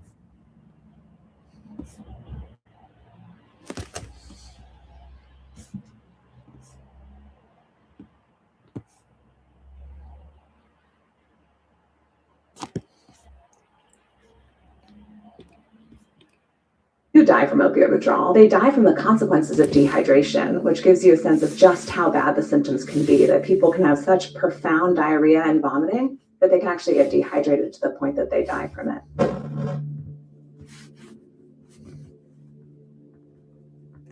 When you think about someone using opioids, whatever reason they start using opioids, which could be for pain relief, it could be for fun or experimentation, it could be for emotional pain relief. What happens early on is that people experience really pleasurable effects generally from using opioids. And so that can be a sense of calmness, of euphoria, again, of relief of any sort of pain, both emotional, relief of anxiety and depression, and physical pain. But what happens is the body is amazingly capable at relatively quickly recalibrating when there are changes going on in the body. And so over time, the body and the brain gets used to having opioids around. And we see this shift from using to feel good to needing to use just to feel normal, and then needing to use just to not feel sick. And people get trapped in this terrible cycle where they don't feel normal, they can't function, they feel horribly ill unless they're finding and using opioids, often multiple times a day. Opioids bind to opioid receptors in the brain, which are receptors that get activated when you have opioids in your body. That activation leads to a cascade of effects. So opioids block neurotransmitters that communicate pain. So they block the sense of experiencing pain. They increase dopamine, which is a feel-good hormone that allows you to feel happy and have a great mood. They increase serotonin, another sort of feel-good hormone. They block the stress response, that sort of adrenaline fight or flight response that we get. And that's what leads to the calmness, the anxiety relief, the pain relief that people get when they're acutely using opioids. And the reason it matters to understand that, because withdrawal is the exact opposite. So if you think of a seesaw or trying to balance a scale, if you're loading in weight on one side and you're trying to keep balance, you're going to load weight on the other side. And that's essentially what the brain does. So over time, you actually have lower dopamine levels, lower serotonin levels, higher stress hormone levels, because you're trying to balance out the changes that opioids have caused. Now, if you all of a sudden remove that counterweight on the scale, you're going to flip yourself into the opposite effect. And so in withdrawal, you see this flooding of stress hormones. So all of those things that come with opioids, like calmness and feeling happy and not depressed and warm and safe and having pain relief, is exactly the opposite in withdrawal. So for a short-acting opioid, like heroin or now fentanyl, opioid withdrawal often kicks in sometimes as soon as 8 hours, certainly by 12 hours after the last time that people use. And it peaks around 2 to 3 days, but it can last for 5, 6, 7, 8, or even 10 days. First, they get intense drug cravings, which is an urge to want to use the drug that you know will make you feel better. So that's not being able to think about anything else. People start feeling restless, anxious, agitated. They start sweating. They might notice that their nose is running, their eyes start tearing. They start yawning. They get belly cramps. They get muscle aches. So it starts feeling like really a terrible, terrible flu. If the